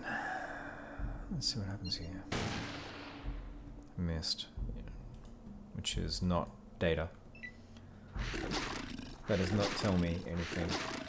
Thank you for chiming in, Codsworth, with our question for the night.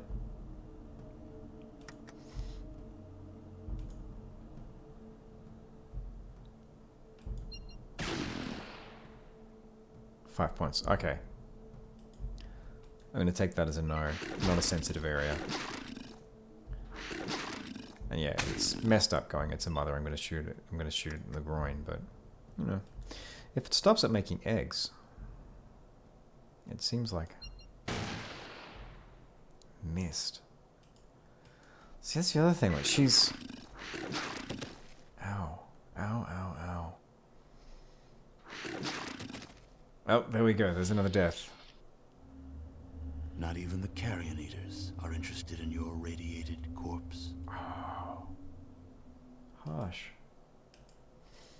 14 deaths.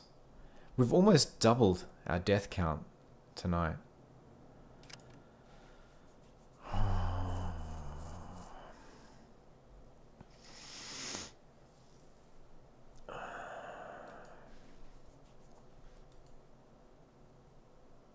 We'll keep at it.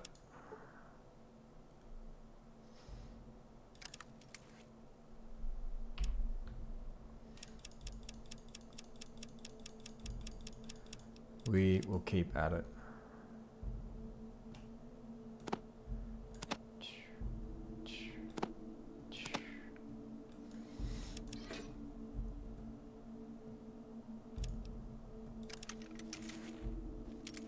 All right, that's full.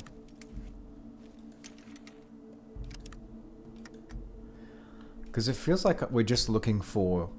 What we're looking for here is just that one thing that's going to cause everything else to kind of tumble into place. Because if I kill them on the Deathclaw, then I get the loadout from... the gun runners. And then I can go back to the cathedral and I can sort everything out there. It's just the trick is getting through this fight. She's really hard. Alright, let's try it now. What do you got? 64? Again, I'll take 64%. Let's make an omelette. Whee! Wow. Good damage numbers, too. Let's reload. So yeah, tonight we have pretty much doubled the death count from the rest of the game, just trying to deal with the death claws here. Power armor only gets you so far, it turns out.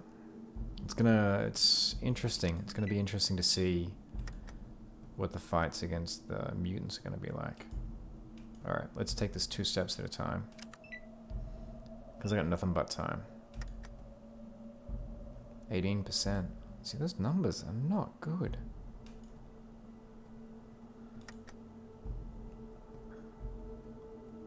Tough to hit. Might as well switch over to here.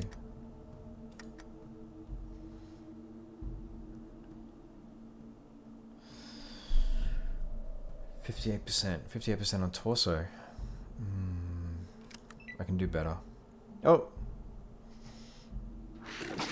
Now she's wondering, what's all that about? At least I'm sneaking.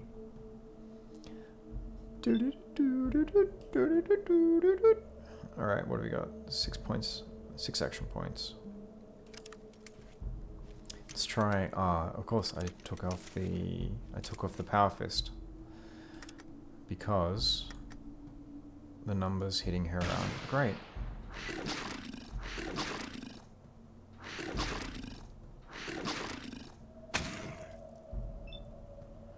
I'm fine as long as she doesn't hit me off my feet. What are we looking at here? 1, 2, 3, 4, 5, 6, 7, 8, 9. So I'm going to move back 2 points. And then, ma'am, I will shoot you. See, I probably didn't want to do that. I'm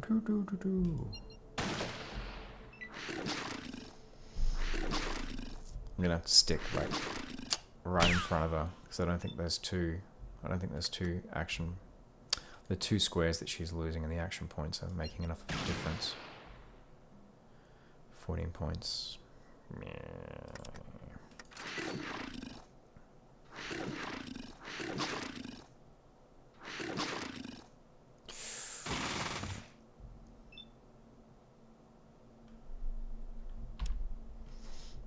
Alright.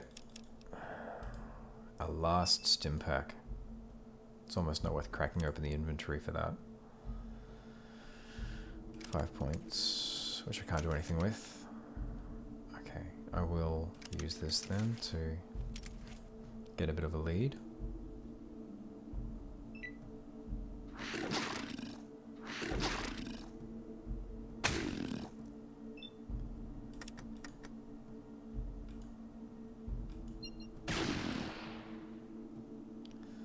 See, those numbers aren't... damage I'm doing isn't great. I wonder if it is worth then going for the low odds and just seeing what happens if I hit her in the eyes. Those numbers are so low though. Alright. Yes, unsurprisingly I missed. Alright, let's see if we can stick it out in this combat to at least get one crit on her. Looks like we're headed for another death. Thank you, Katja. Yeah, I don't think I'm going to hit her in the eyes at all.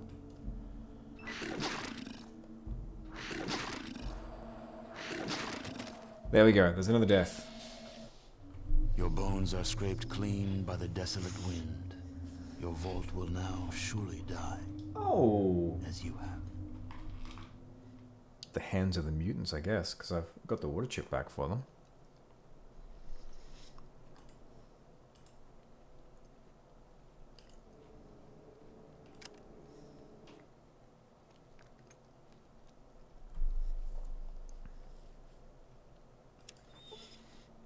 Okay, so I don't think we can... I'm not going to budge this. I think I'm just going to have to leave him alone for now. Like, I know what the cause of everything is. But until I kill that mother...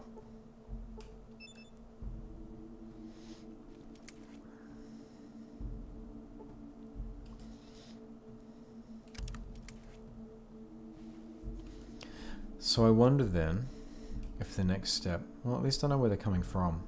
And I know what I've got to do. But yeah, I don't think I'm going to be able to take her out. I'm just going to keep butting up against that wall.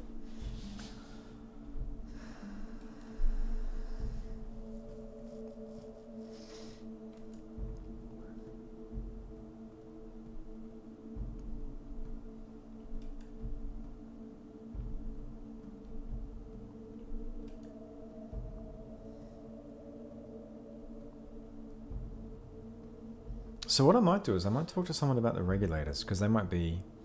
Because what I need now is I need like a source of XP. I need someone I can butt heads with to get higher up in level.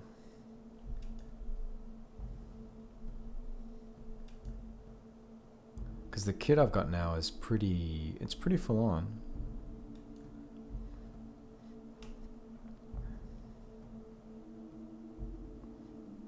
Don't want to go back. Those explosive warheads are nice, but I don't want to go back to reload the level to go get them. It's not worth it just for that. Alright. Let's have a chat to the leader. Tell me about the Boneyard. To the northeast, to the west is the followers of the apocalypse, and to the far south there's a church. So where are the regulators?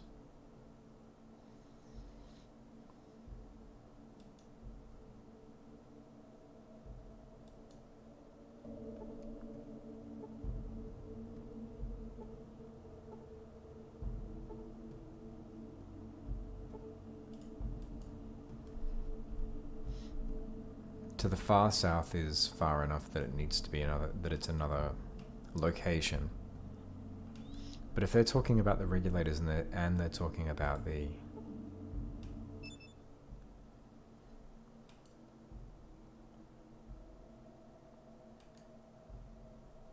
Okay.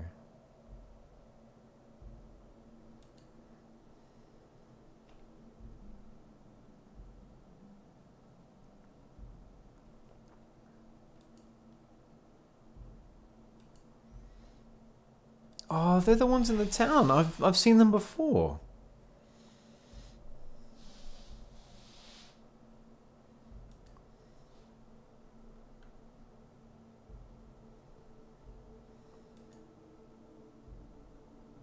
Try to sneak into town, tell his father what was really going on.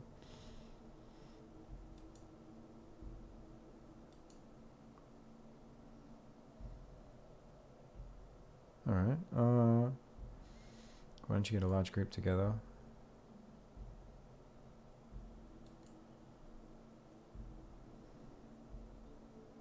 Okay, I'll just take care of the regulators myself.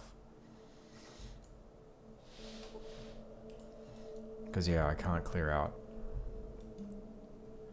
Sort of suggests then... Okay, Kajik, can you get out of the way? It sort of suggests that dealing with the regulators is going to be...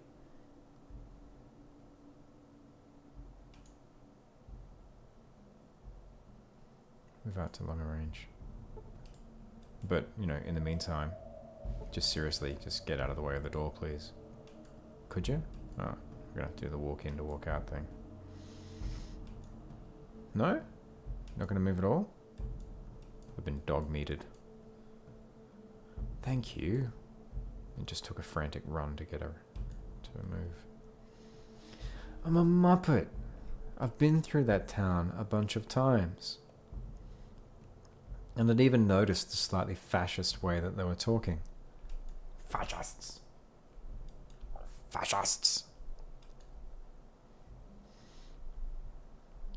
Alrighty-o. Let's have a look at the old Pip-Boy. Oh, gotta use the disc first.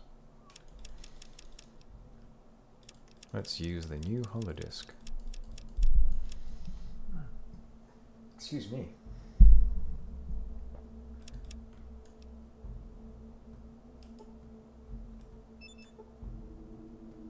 No, you didn't give me a holodisc? I mean, I can just go in there and start... I can just go in there and start a fight with the regulators, but I was kind of hoping to have a little more information, or more, I guess a more diplomatic way of going about it. Can you give me the holodisc, please? Let's just make sure before I go back. I haven't actually been given it. Ah, Sophia gave me, okay. Oh, no, that's from the Brotherhood.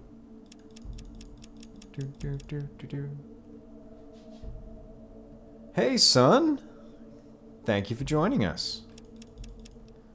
Got a little bit to go tonight. But yeah, we still got something to do. We'll be here for about another 15 minutes. So the question for tonight is, somewhat more soberly than Friday night, what's the thing that scares you about the future? And I will, towards the end of the stream, give you my answer too. I heard that... Don't worry, I'll take care of it. Oh, okay. So you're not going to give me the holodisc then. Always a pleasure.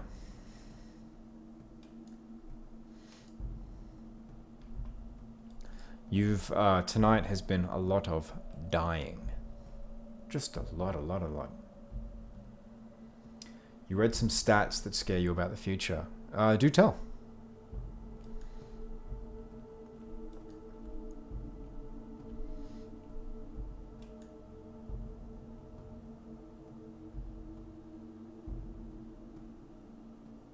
That walk in the power armor is just so sassy.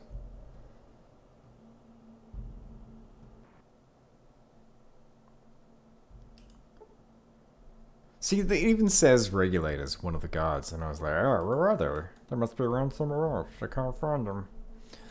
I do have a sweet loadout now too. I have a rocket launcher.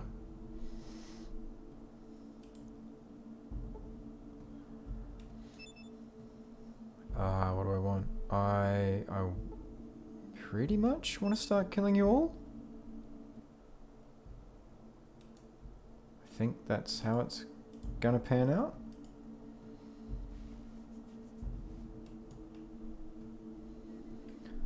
Danes of other ethnic backgrounds was 10 times as likely to drop out of high school before graduating as ethnic Danes, and those go 1 to 5.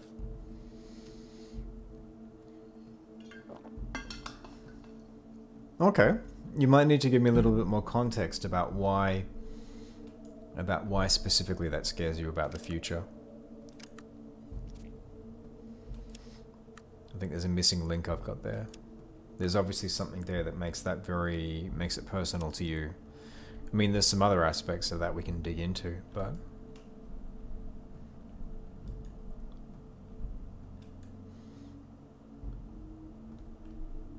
Okay, everyone. Where's the queue leader? There's a lot of regulators.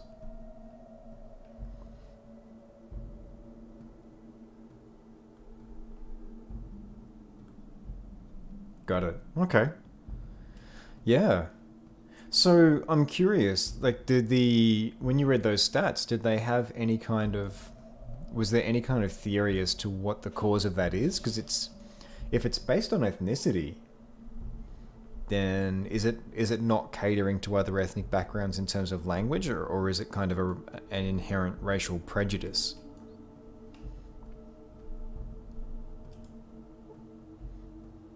Hey Miles, things are about to go super pear-shaped, buddy. You see well. Well, well, well. Is there a ringleader? Is there a ringleader that you have? There's an awfully large building there. Is there anyone inside it? $1 million question. Gotcha. So no, there's no kind of understanding of the root causes. Yeah, it is pretty scary because I mean the question then becomes as well, is it something that is get back to the hub. Oh, that's it. That's pretty much all I really need to just start putting holes in everyone. I'm John Zimmerman. Oh, see, why didn't you give me the... His son was killed. I obviously botched the conversation tree to get the holodisc because I want to go and take out, like, I want to take out everyone here, but I don't want to take out John. Like, John he's an unwilling participant, but now... now I can't go back and talk to the Blades without having taken out the regulators. Oh, in for a penny, in for a pound.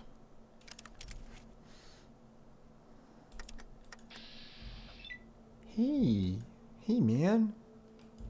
How you doing there? Yes, just a lucky shot.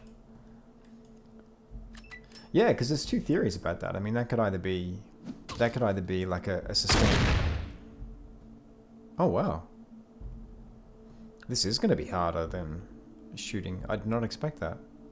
Did not expect these guys to be able to pierce armor that easily. Oh, it's critically hit. Let's see how we go. Yeah, to finish a sentence, it could either be a systemic failure or it could be a deliberate result of the way that everything works.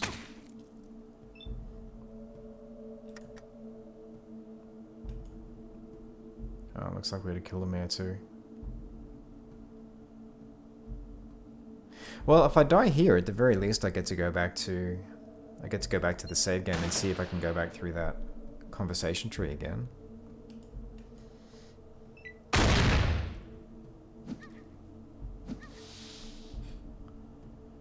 Because if John's son was killed by the regulators, then there's a way that I can manipulate this. But I must have just missed it in the conversation tree. No. It'd be nice to have like a coup from the inside.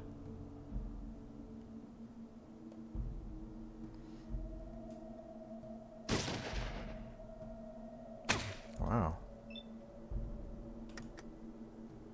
Y'all are doing pretty good considering I've got power armor.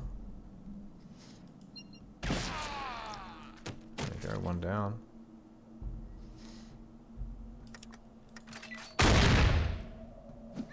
Oh, you were annoying me. That was, or maybe it was your second last mistake.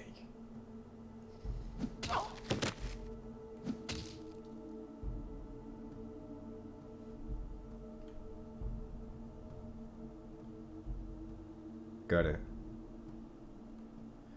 Yeah, failing to engage with weak students, that's a real challenge in the education system. We've got some similar challenges here. Yeah, and I think the US really struggles with that as well. 42 points. It's the bit where you go down, buddy.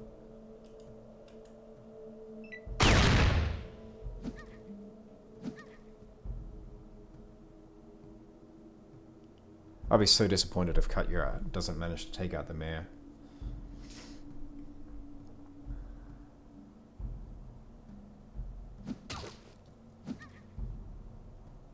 Oh, okay. Well, there you go. The mayor's doing like no damage.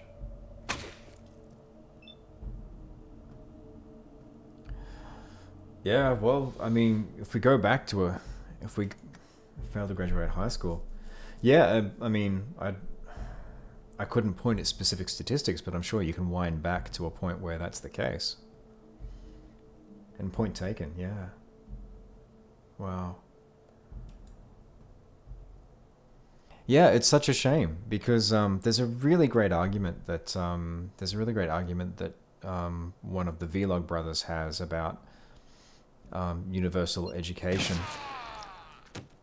and his point, cognitive dissonance of talking about this stuff while I'm blowing holes in people. But yeah, he says that, you know, the reason why he's a fan of universal education is purely selfish. He doesn't want to live around people who are poorly educated because of all of the, well, it's more than that, but like the biggest and most immediate impact is just the caliber of person it creates, the quality of life they have, because people who are struggling to get by, like, you know, they're stressed, and that means that they behave differently to people who are able to actually think, you know, take the time to think rationally.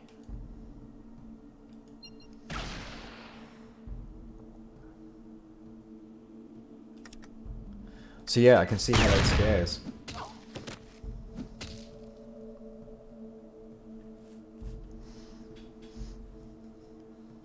Come on, Catcher, you can get up from this.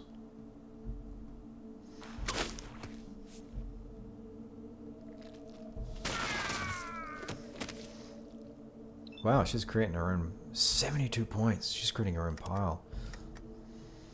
I really am creating a dystopia here because this place is just going to end up another bloodbath.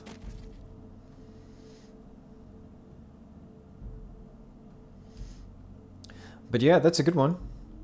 I can see how that would scare. Something widespread at a systemic level like that.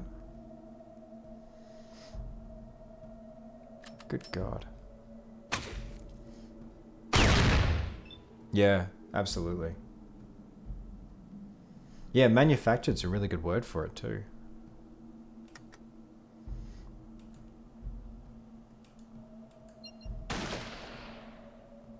I missed.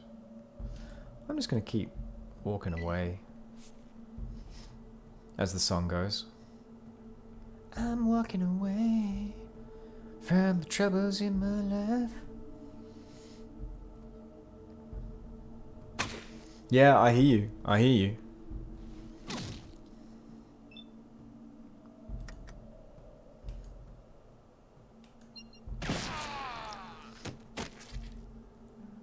Well, that person went down easy. What a time to reload. I was worried. I thought this was going to be super hard, but this is actually turning out to be pretty manageable. Katya should... Oh, if they hurt... 3 points. If they hurt Katya... It's hell to pay. Okay, so there's one regulator in there.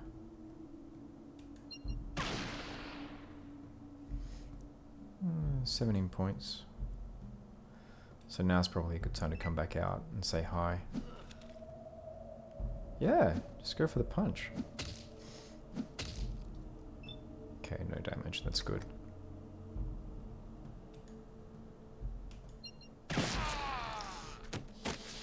All of you people are dying because I couldn't kill a Mother Deathclaw.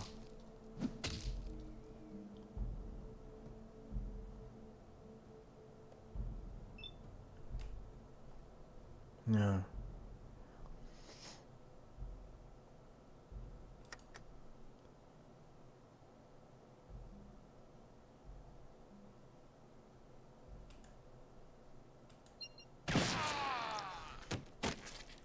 Especially when it's something like that that great sacrifices have been made for. That's really got to burn. Where are you going? What are you doing, you strange person?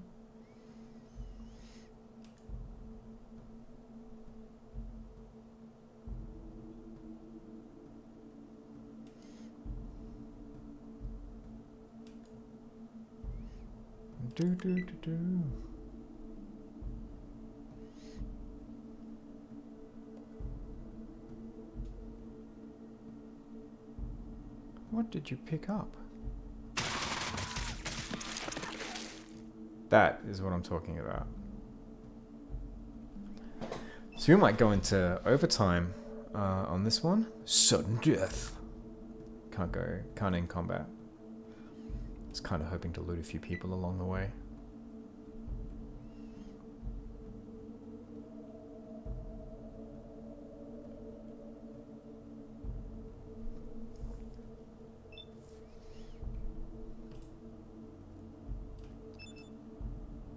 Yeah, I hear you. I mean, taking it back to Fallout, it's kind of like what happens with the New Deal. Like, the New Deal gets in, does really good things for the economy because it lets everyone sort of rise up in terms of status, in terms of education, privilege, so people are able to be socially mobile, which has all sorts of flow-on benefits. But then people suddenly start going, whoa, whoa, whoa, let's not, with the communism, hey? And they start unpicking this New Deal pretty much the minute it gets in. And so there's this slow erosion of all of these, equalizing effects that have become legislation. And it's sad to watch because it doesn't do... It's only to the benefit of a very small number of people. Yeah, there's a really... It's almost in the blood, that fear of socialism. Who am I shooting there? You're not going to tell me. Alright, I'm going to move up close. Yeah, that fear of anything remotely socialist is so pervasive in the American psyche.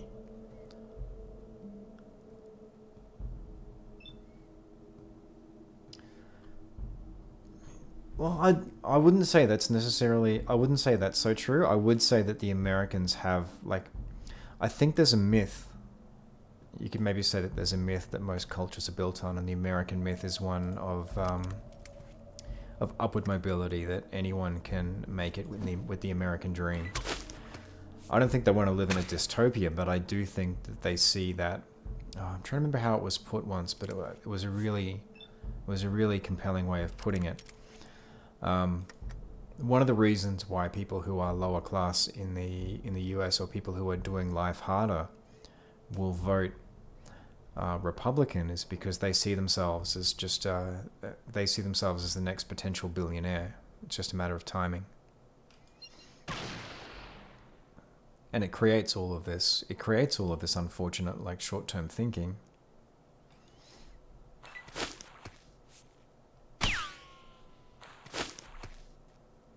I think it's definitely American politics. American adventurism. Okay, Caleb, you're going to be a problem. I can see that. I can see that, Caleb. We're gonna have to do something about you. I was critically hit. Nice job. Throwing a knife and hitting me. Alright, it's time for the heals. I've got enough stim packs picked back up that I'm not going to risk. Congratulations on reaching aspirant. Son, I have to check my ranks to see how much further there is to go, but well done. Americans are parasites, mutualists. I would say as a differing choice, different choice of words that I think maybe gets to the point of what you're saying. I think Americans have a very strong individualist streak in them, and there are definite positive things that brings out. I mean, one of the things that I've always found in dealing with American colleagues is that Americans are much more willing to encourage anyone that they know to give it a go. And that's where I think that individualism has a positive and a negative aspect. It's that idea of, well, why not me? Which is what makes Americans oftentimes a lot more go-get 'em than other cultures. There we go, Caleb. Yeah, I would suggest it's worth interrogating. I mean, I'm by no means a sociological or political expert, but I'd say it's worth interrogating the difference between the politics of the country and the attitudes of the individual people. And I guess the caveat there as well is most of my experience of America is through colleagues in Seattle, which I've spent some time in, from a voice acting perspective. But I've always found Seattle, which I know is not representative of the rest of America, there are some definite positives to the way that things work there. But again, I am not an expert.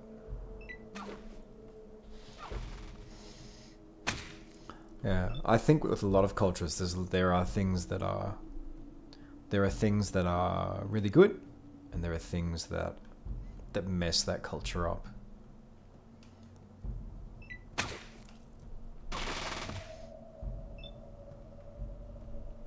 I struggle sometimes to see what the good things are in my own culture. Okay, there you go.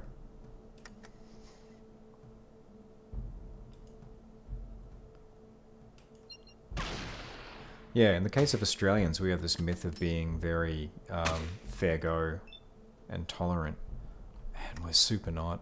I mean, we're a country that has refugee camps that are essentially internment camps, and we love appealing to authority when things don't go our way.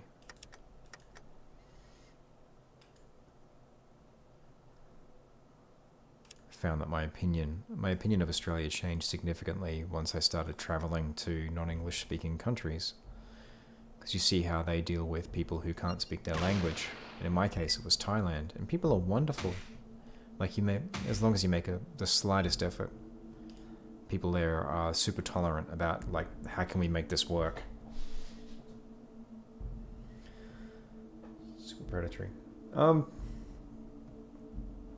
Yeah, look, I do not have a strong enough opinion. I do not have, rather, a strong enough, I think, basis in the facts to dispute that point. So I can see how you could get there.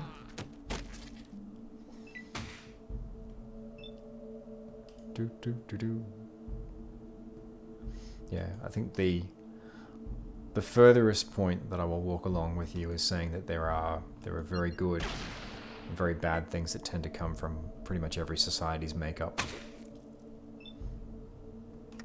I say that while I'm wiping out an entire town full of people. Good Lord. Good night, Gracie.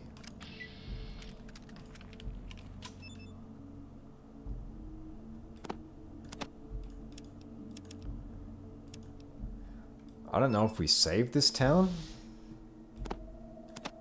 Feels like we're just letting another gang in. Alright, let's start looting. Do.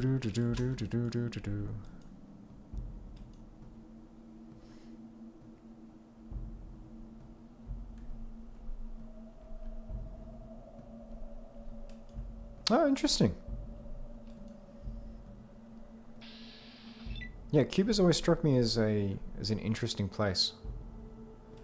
I think it's Louis who is stationed there at the moment. It'd be interesting, like if and when he pops back up again, to hear his perspective, especially as a member of the armed forces.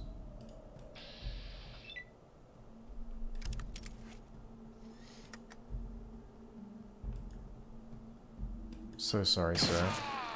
Good Lord, one and done. See, the dog? You're gonna make me kill the dog.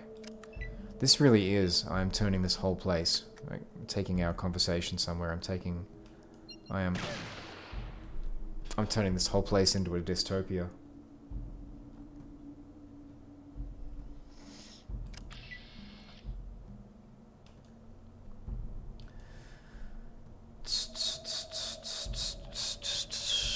In the case of Australia, yes and no. Like, I live in Melbourne, so I've got a differing perspective.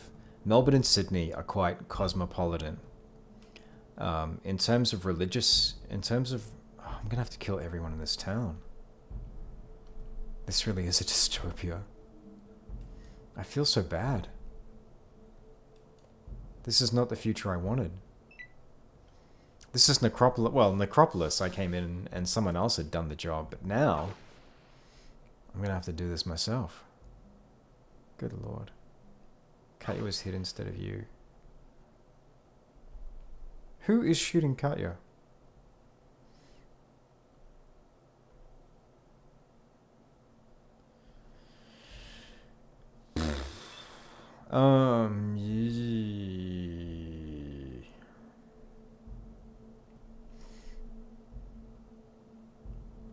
Doop doop doop doop doop.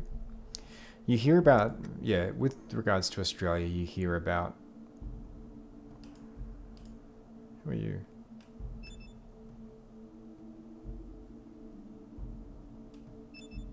Sea regulator, one of the guards, alright.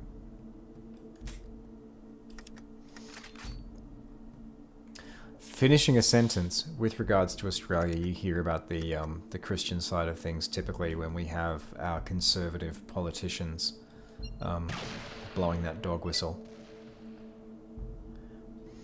Living in Melbourne, it feels like we're fairly religiously diverse, and I'm kind of insulated from any kind of real exposure or impact to Christianity. It's something that only tends to get trotted out by politicians. Like, it's been a while since I've looked at census figures on what the actual religious breakdown is in Australia, but I don't think Christianity's in the majority anymore. I could be wrong. But you want to talk about the people who have the influence, then yeah, it's white and Christian.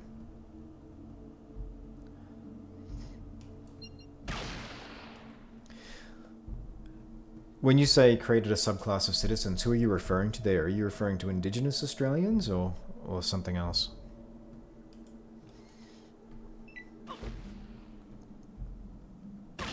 That's it. Keep shooting at me. Don't shoot at Katya. Look at me. Look at me.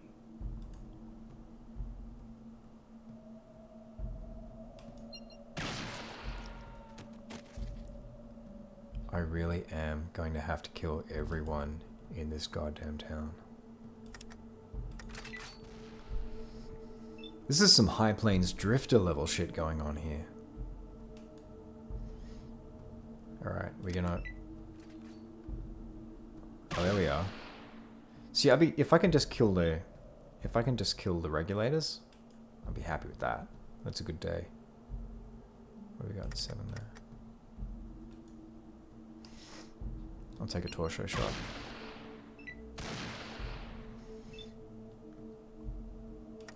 I was talking earlier about the kind of friction in Fallout between the... I didn't want to do that. The friction between themes of nuclear annihilation and westerns, and it feels like at the moment we're really doing the western side of things. I mean, I'm just strolling through this town thanks to the power. I'm a nigh invulnerable. Gotcha. Indigenous and immigrants. Yeah, look, in terms of Indigenous Australia, that's a really tough one. Like, Australia isn't making a concerted effort to fix that problem. Which is very sad. Like, if anything, our policies are getting worse, which kind of mirrors what you were talking about with regards to the underclass, where you are. More than 50% of the Australian population is some shade of Christian, about 30% are atheists. Are you pulling up census figures there?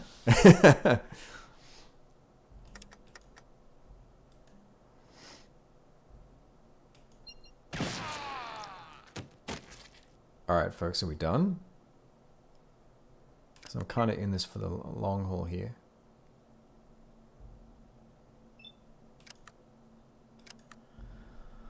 Oh, I do not want to kill these townies. Alright, I'm just going to wander around. We're going 11 minutes over time here. I'm going to see if we can just wrap this up. There we go. Ah, duck, duck, go. Duck, duck, duck, go even, if I can speak English. Okay, there we go.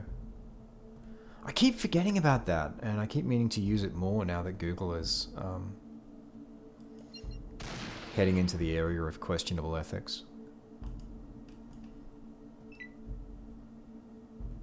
There you go, okay.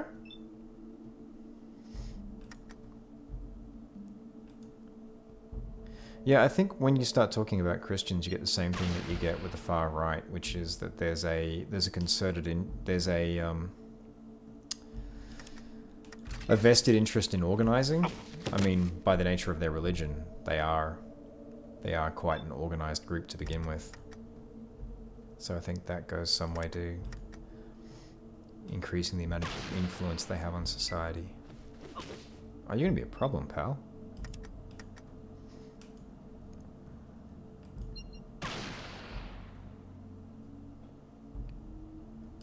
Spherical, but quite pointy in parts. Stop hitting me. I'm not enjoying it. Ooh, bloody mess. There we go. Evil Corp. I'm not sure I understand there. Oh, I guess when I say... what am I trying to say there? Not necessarily referring to like any specific faction, it's just that if you're part of an organized religion, you're automatically organized because, especially if you're an evangelizing church, then you're... Oh, I don't want to have to kill you people, but you're gonna make me, aren't you?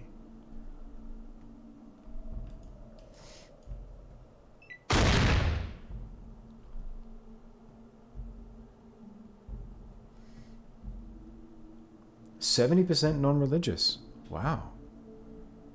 That's really interesting.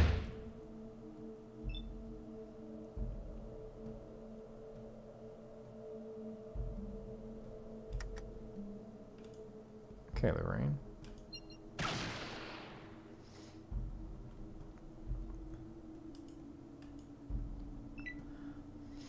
I just really want an outcome here where I don't have to kill townsfolk.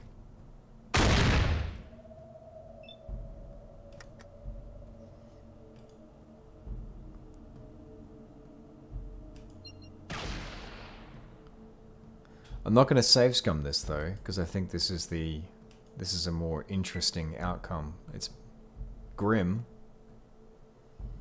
but it feels like a more interesting story.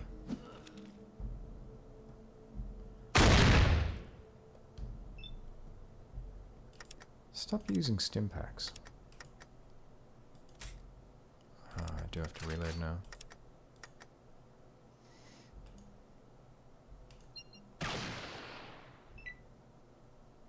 Come on, Lorraine. Fall over.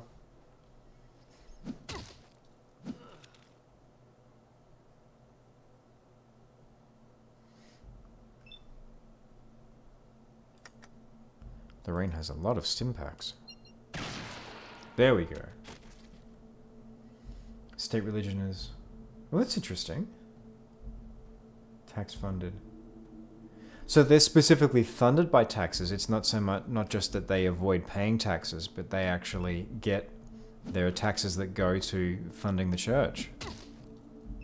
That's really interesting.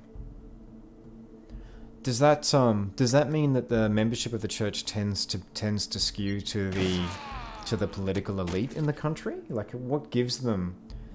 I know it's a big question, but what gives them that disproportionate level of influence?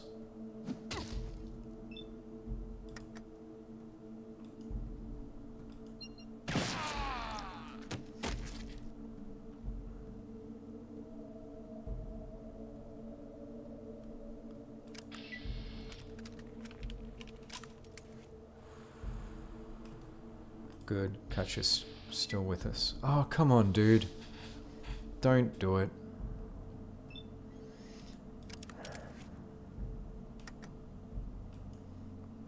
I'm literally going to depopulate this entire town.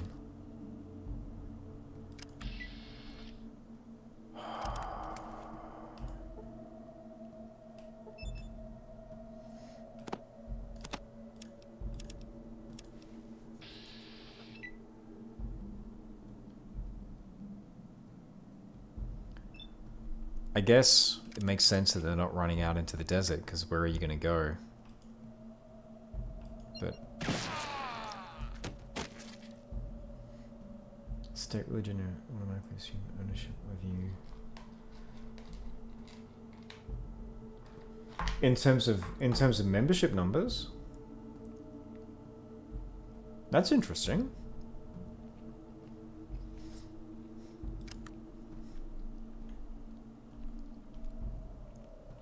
Alright, who's hostile?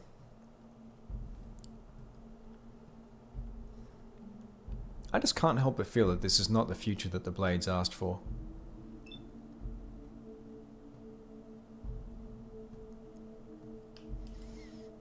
I feel like I'm going about this the dumbest possible way.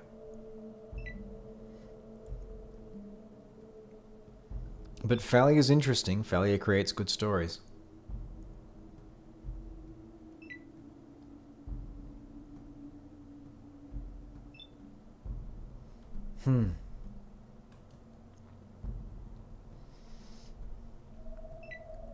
Alright, Katja, where are we going? Are you running away from the fight? Because that's fair if you are, but...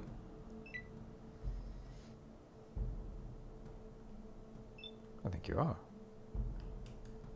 Or have you found another hostile creature? Yeah, I think your pathfinding's in. Oh, come on. Oh, there we go.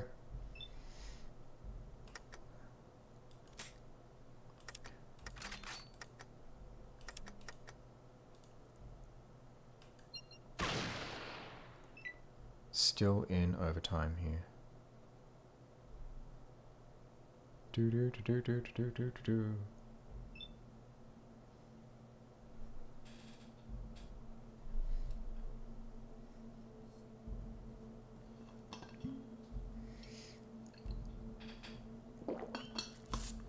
So does that have a legislative influence? Oh, they were saying that there's no religious parties, so where is that influence felt? Do they lobby politicians? Because if they don't have the membership numbers, you would think then that the... Nice. Nice quote. Not familiar with it. Search. Tell me more. Who is Sersh? Alright. Who is hostile? Is it you? It is you. You people are like zombies.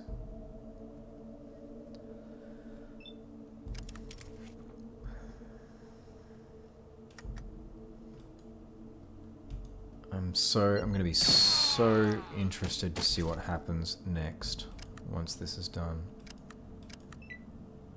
Okay, who's hostile now?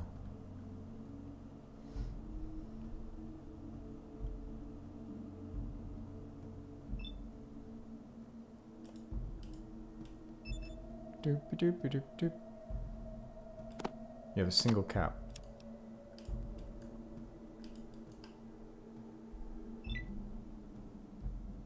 Gotcha. So their tax money goes into further lobbying politicians. Well, that sounds like a vicious circle. And now I've got to kill the doc. Come on. I just...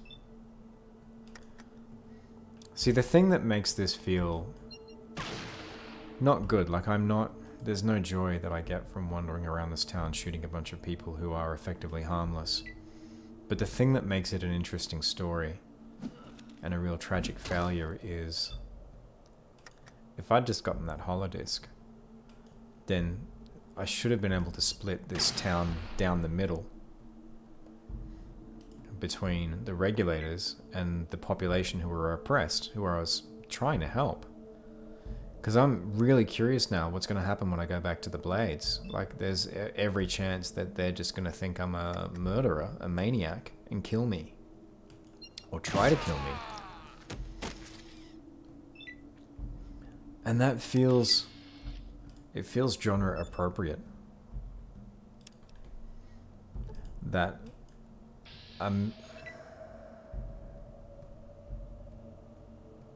that a misunderstanding... Oh, in for a penny, in for a pound. I am going to have to kill everyone in here.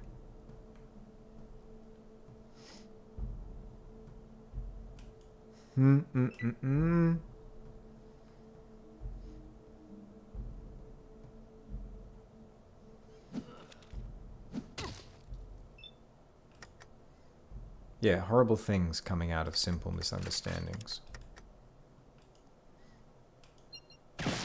Feels genre appropriate both to the Western angle and to the post-apocalyptic side of things. The most...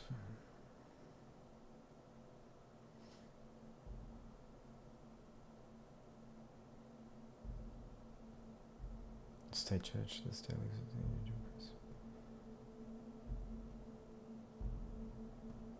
has the stance that they will not say. Yeah, that's always a super... It's a super frustrating one. And I kind of... I understand to some degree the argument that opposing... Okay, who's hostile now? Oh, it's you. That opposing viewpoints create a necessary friction so that change is slow rather than drastic inside a civilization. But when that change is something that you feel is almost just... When it's something that's so common sense that you feel is just an obvious right of equality, you know, it's the same thing that happened with rights for women and in America, going back to what we were talking about before, like rights for African Americans. So yeah, that's got to be frustrating. We had a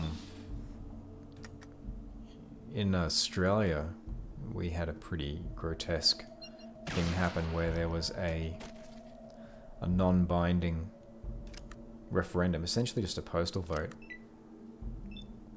that the government decided to send out. Everyone here. So that people could have their say. Still hostile creatures?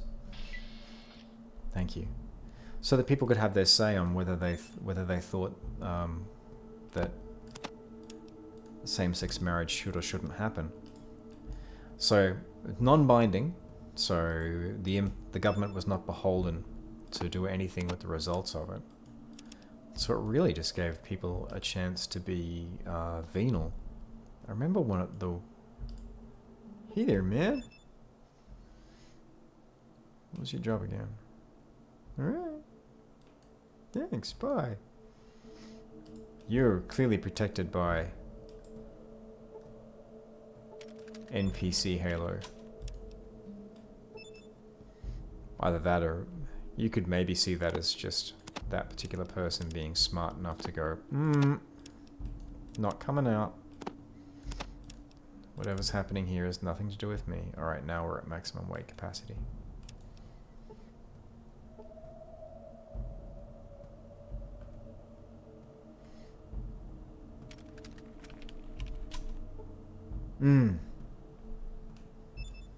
Yeah, and the arguments that always come out politically against that stuff are always so obtuse. But it's the same song, like, almost no matter which country you're in throughout history. It's so frustrating.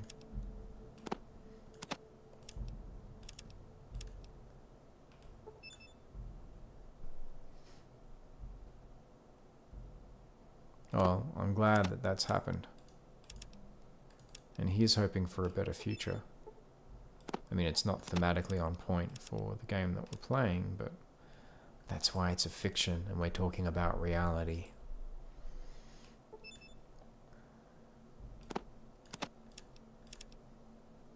I should save at this point as well, because we did have a crash a little while back. So after all of that, I don't want to have a crash again. Horror show in Adytum.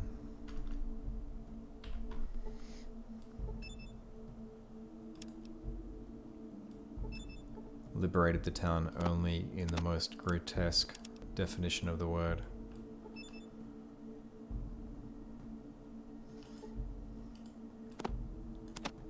Yeah, there's a book that... Oh, hello. I was going to buy one of those before. Yeah, exactly. Mission accomplished. Yeah.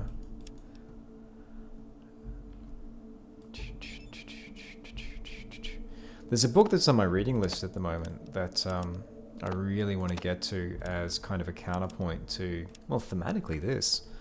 I'm going to blank on its name.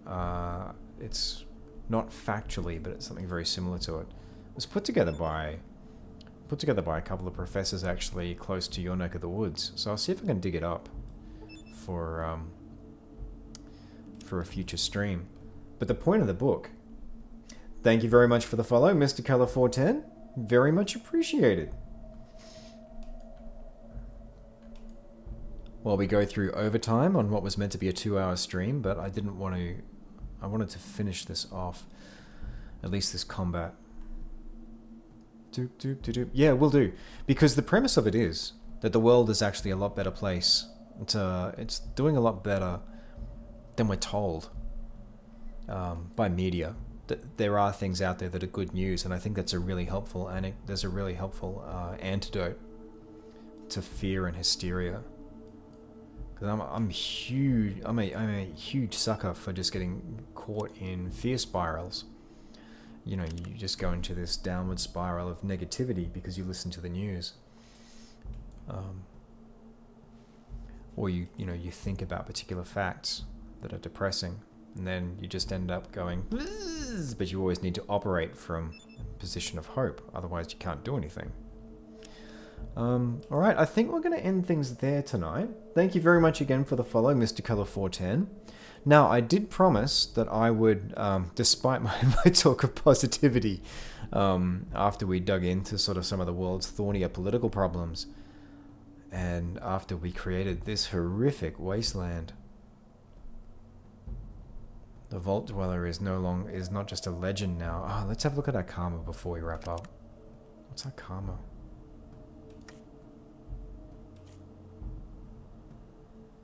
$18. I think it's taken a hit there. We still have champion as an attribute.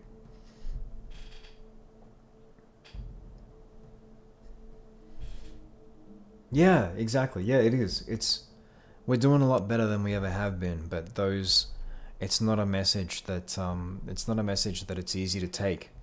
Like, psychologically, we're not primed for it. We will listen to negative messages before we'll listen to positive, but also it's just such an easy thing to forget.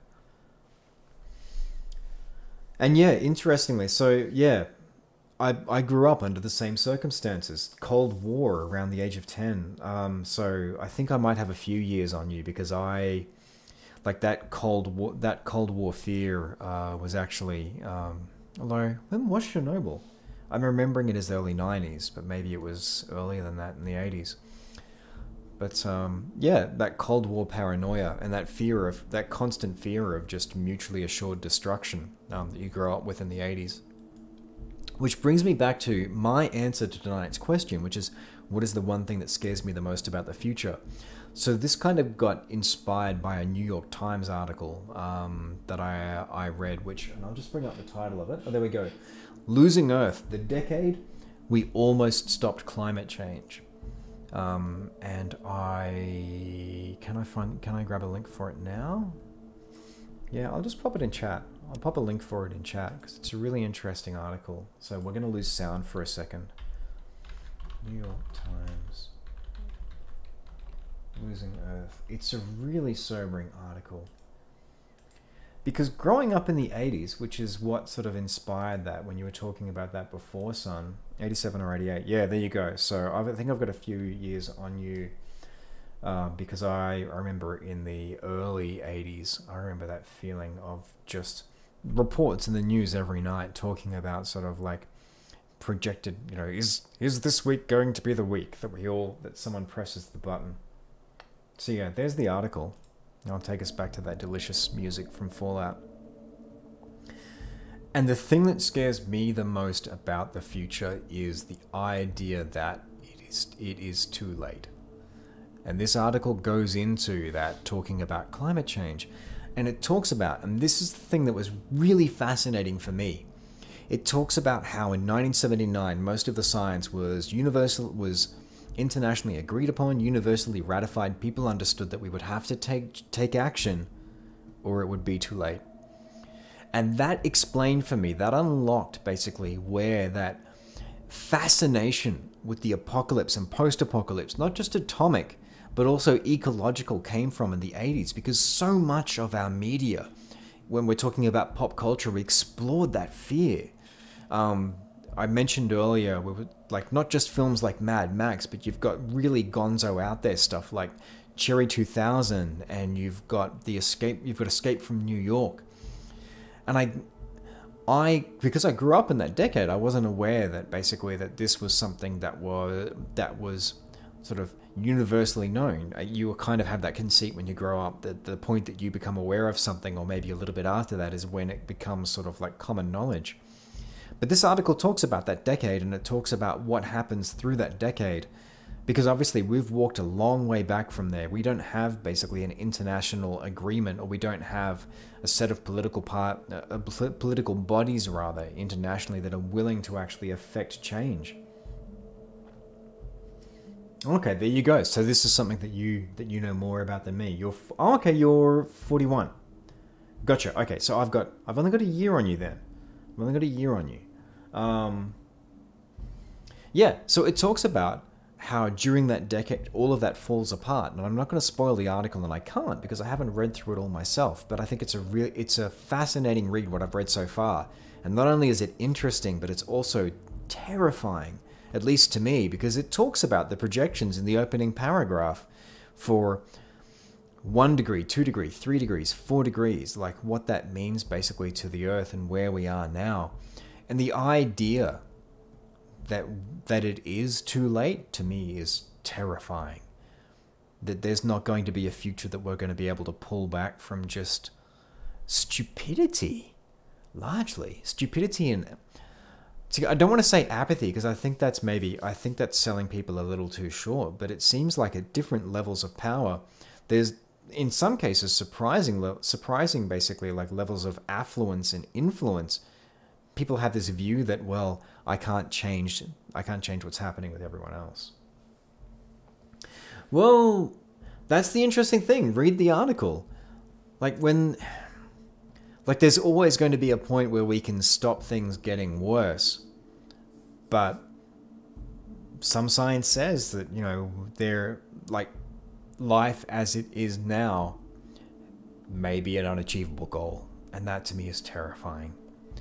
And that is part of why we love horror, is the chance to engage with things that just utterly terrify us. And I guess that's part of why post-apocalyptic fiction and post-apocalyptic culture, post-apocalyptic stories like Fallout fascinate me as well, because it's playing in that landscape. It's touching that particular fear and seeing, what does this look like? So yeah, so that's my answer. That was a little bit long-winded, but I definitely recommend checking out the article. It is a really good read. Thank you so much again for your company, Sam. Thank you for the follow. As he scrolls back through chat. Thank you so much for the follow again, Mr. Keller 410. I will be streaming again on Friday night, 9 to 11 p.m. We may do another 3-hour monster stream, but we'll see how we go. It might be back to just a regular 2-hour.